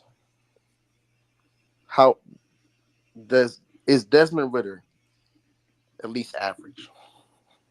Nah, he's still cheeks. He needed to sit down for about a year or two, and that was made apparent very early. The way he was rushing it. Well, yeah. Well, I mean, that's on the coach. You know, Arthur Smith, he put him in there with no competition. And the writing was on the wall very early for Desmond Ritter. He was making a lot of boneheaded decisions as a quarterback. You know, so it's like, how long can you stick with this? And they stuck with him too long, and then they put Taylor Heineke in. Taylor Heineke had some pretty decent numbers, but we still lost. And then they brought Dez back in. I listen, people say I'm a Ritter hater. I'm not. He played like ass. I just call it how I see it. Do I want to see Desmond Ritter do good? Of course. You know, hopefully in Arizona, now that he's forced to sit behind somebody, he can pick up the game. But I think he's probably going to be a proverbial backup for about 7 to 8 years. I don't think he's going to be in a position to where he's going to start and take over a job anywhere. You know, even if Kyler Murray gets hurt, when Kyler Murray gets healthy, he'll be back. Dez will be right back on the bench. Ain't nobody going to take no gamble on no Desmond Ritter right now, man. Please. Right. Yeah, his career's over.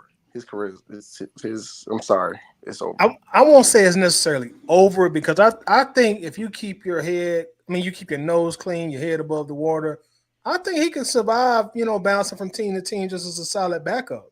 Mm-hmm. And, maybe one day he gets his chance, 5, 6, 7 years down the line to become a, somewhat legit starter. I won't say it's over, because he wasn't good as a Falcon starter, but I think he can be a pretty solid backup in this league for a few years. Yeah. He's just got to get the whoops out of his system. He had a serious case of the whoops last year. He played so nervous. Yeah, but man, I'm talking, one of Kyle Pitts' highlight plays is where he caught I think it was like a 40-yard bomb. And that was due to Kyle Pitts. That was a bad throw. It was in double coverage. He was just fortunate enough that the corner that was tracking him didn't turn his head. And even with the play, Kyle Pitts actually had to kind of reach over the defender's head to catch the ball. So it wasn't a good throw. It was just the fact that Kyle Pitts was aware that the ball was coming there. But man, some of these picks, bruh, they were head scratching. I mean, hell, you saw Arthur Smith was a meme not once, but twice. He was a meme twice last year, bruh. And the bad thing with Ritter is he threw a lot of interceptions, but they dropped just as many. Yeah. They dropped. I used to say this man is the luckiest quarterback I've ever seen. Yeah. But I'm rooting for the kid, man. I do Van hope Jefferson drop. Yeah, well, yeah. I will say this. There were some throws that the receivers did not do him no favors by. But again, I think what I'm really hoping for Desmond Ritter is he takes the Geno Smith way. Geno went to a couple of teams, sat on the bench, soaked up a lot of game, and then when it was his time, he took advantage of it. So hopefully Desmond Ritter gets that, because I'd hate to see this kid, doing an interview with The Rock, in the summer league. You know what I'm saying? I'd hate to see that. Oh, hell no. But y'all, that just illustrates why we did what we did this offseason, man. You cannot bring that kind of product back on the field, bro. You can't do it. Yeah, it was a long year for that. Man, last year was long, and this was like the first time I was going into games. I just wasn't excited, man. It was like, because I know some of these teams, I'm like, man, we should be beating these teams, man. And we were in a dogfight in every single game. It just, no matter who we played, it was the same thing. And I'm like, even And I under think that's what. go ahead, fam. Let me go ahead. No, go ahead. And I was gonna say, I think that's what makes us fans how we are right now. Because these past seasons we were 7-10, except for the one where we only won 4 games when we started off on 0-5. Mm-hmm. Those other seasons we 7-10, every year we had a chance to make it, or it's always one play away for winning the game. It's always a field goal. It's always something. It's not like we're getting destroyed every game. Oh, 30-10, 40-12. It seemed like the games where we get destroyed, it's like, oh, well, we expected. The games where we lose close, that's when we like, man, we should have won this. This is crazy. And that's what I'm starting to realize. Like, we're just sick of. It's one thing to get blown out, but when you're just so close every time, and it just goes away, and like people in mainstream media, they see 7-10 and just think you're garbage. Mm-hmm. But really, we're just one. If we had Kirk Cousins last year, we're at least winning 10 games. We're just a play, a field goal, 3 seconds away from winning the game, and I think that's what hurts us the most. And furthermore, Atlanta sports fans have been traumatized anyway. Yes. We've endured a lot of heartbreak, and this was evident when the Braves won the World Series. I remember that game, and people were paranoid even late into the game. We were up like I think it was like 8-0. Yeah, and people could not calm down. Like most of the time when you up by that much, people are like, oh yeah, we got this in the bag, bruh. There were fans that were literally like, it ain't over. It ain't over. I'm like, y'all up 8. These boys ain't. This is baseball, bruh. Nah, man. We gotta get to the 9th. Like it's that type of trauma. And the one place where you can kind of go in Georgia sports and kind of feel low-key confident, borderline arrogant is Bulldogs. Yeah. That's the only place you can really go where you can stick walk your in chest like, out. We about to whoop that ass. Like, y'all ain't ready for this. And I feel so bad. But let me tell you, it wasn't always like that. Under the Mark Richt era, it never failed like clockwork. They had great players, but they would always lose to a team they ain't got no business losing to. Yep. Every year, there'd be a team that they ain't got no business losing to, they lose to. And you're like, how'd that happen? But Kirby got these boys walking the line now. Now, last year, Bama getting in there, to me, listen, absolute trash. I don't understand how a team could be undefeated until the last game. They lose that game, and then they out. And they're the defending champs. But Bama, gets in there and then loses, and now all of a sudden Nick Saban retired from the game, bitching and complaining about NIL deals and all this other stuff. You cannot manipulate these kids with these Hellcat keys no more. Nope. They can just buy the car now. Right. So he got out because he knew that Bama's money didn't travel like Georgia money, like Texas money. Yeah. Where that oil is. He couldn't compete anymore. So, again, when it comes to the Falcons, and there's going to be some nervousness in the beginning of the season, don't get me wrong, because we don't know what to expect. But I'm pulling for 13. So I expect us to be 4-0 from the gate. I ain't no playing around here. Ain't no playing around. We got to go in there and handle business. I don't care who we playing. And then when you look at teams like San Francisco, can we beat San Francisco? I'm like, bro, Kirk Cousins beat San Francisco in a primetime game last year with no Justin Jefferson. Turned Addison into an absolute star overnight in that game. And they had all their horses. They had all their guys. I'll take it a step further. We beat the 49ers with all their horses a couple of years ago. Yeah, I was at that game. With Marcus Mariota. So they can be got. Yeah. Let's not act like these teams, we should have beat Detroit last year. But again, fell off a cliff. So a lot of these teams that they're talking about, I'm like, Atlanta is one quarterback away from beating all these teams. So, I'm going to leave it on that, man. Now, is 10-7 a bust season? Say what now? Is 10-7, is that season a bust? It's not a bust if you make the playoffs. if you make, because right now the mandatory is to make the playoffs. Because like Tidy said, once you get in, everybody's record is 0-0. Everybody's record is 0-0. So you start from scratch. So it's whoever can go undefeated in the tourney is who's going to win the chip. So if 10-7 gets us to the playoffs, that's a success.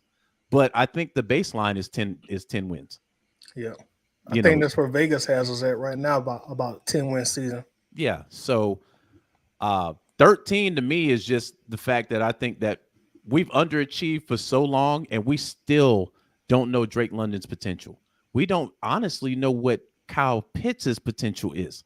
We saw it under Matt Ryan, and we saw what he can do under a semi-good quarterback. Because, again, your boy Matt Ryan was falling off the bone in that season.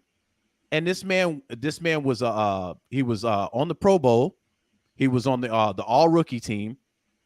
And he had the record for most receptions by a Falcon, in Falcon history. This was his first year. Yeah. And he broke the tight end receiving yard record. Yeah, with a aging quarterback who was falling off the bone. And Matt Ryan proved that the very next year. Yeah, I think he fell just short of that record, though. No, he broke it. He broke it. I thought he did. No, I think he fell short. Of the tight end record? Yeah. Yeah, I think so, too. I know he has the reception record because Drake London came and broke it the very next year. Right. Under Mariota. So, again, we don't even know the full potential of these guys. And now we're getting a quarterback who is coming in. His strong point is I'm getting my playmakers the ball at all costs. So, again, I'm looking at – I think the touchdown situation with Kyle Pitts is going to change. Oh, yeah. I'm thinking Kyle Pitts is probably going to have anywhere from 9 to 11 touchdowns this year. That's what I'm aiming at, because his first year he had one touchdown, yeah. And that was across the pond. Yes, it wasn't even in America.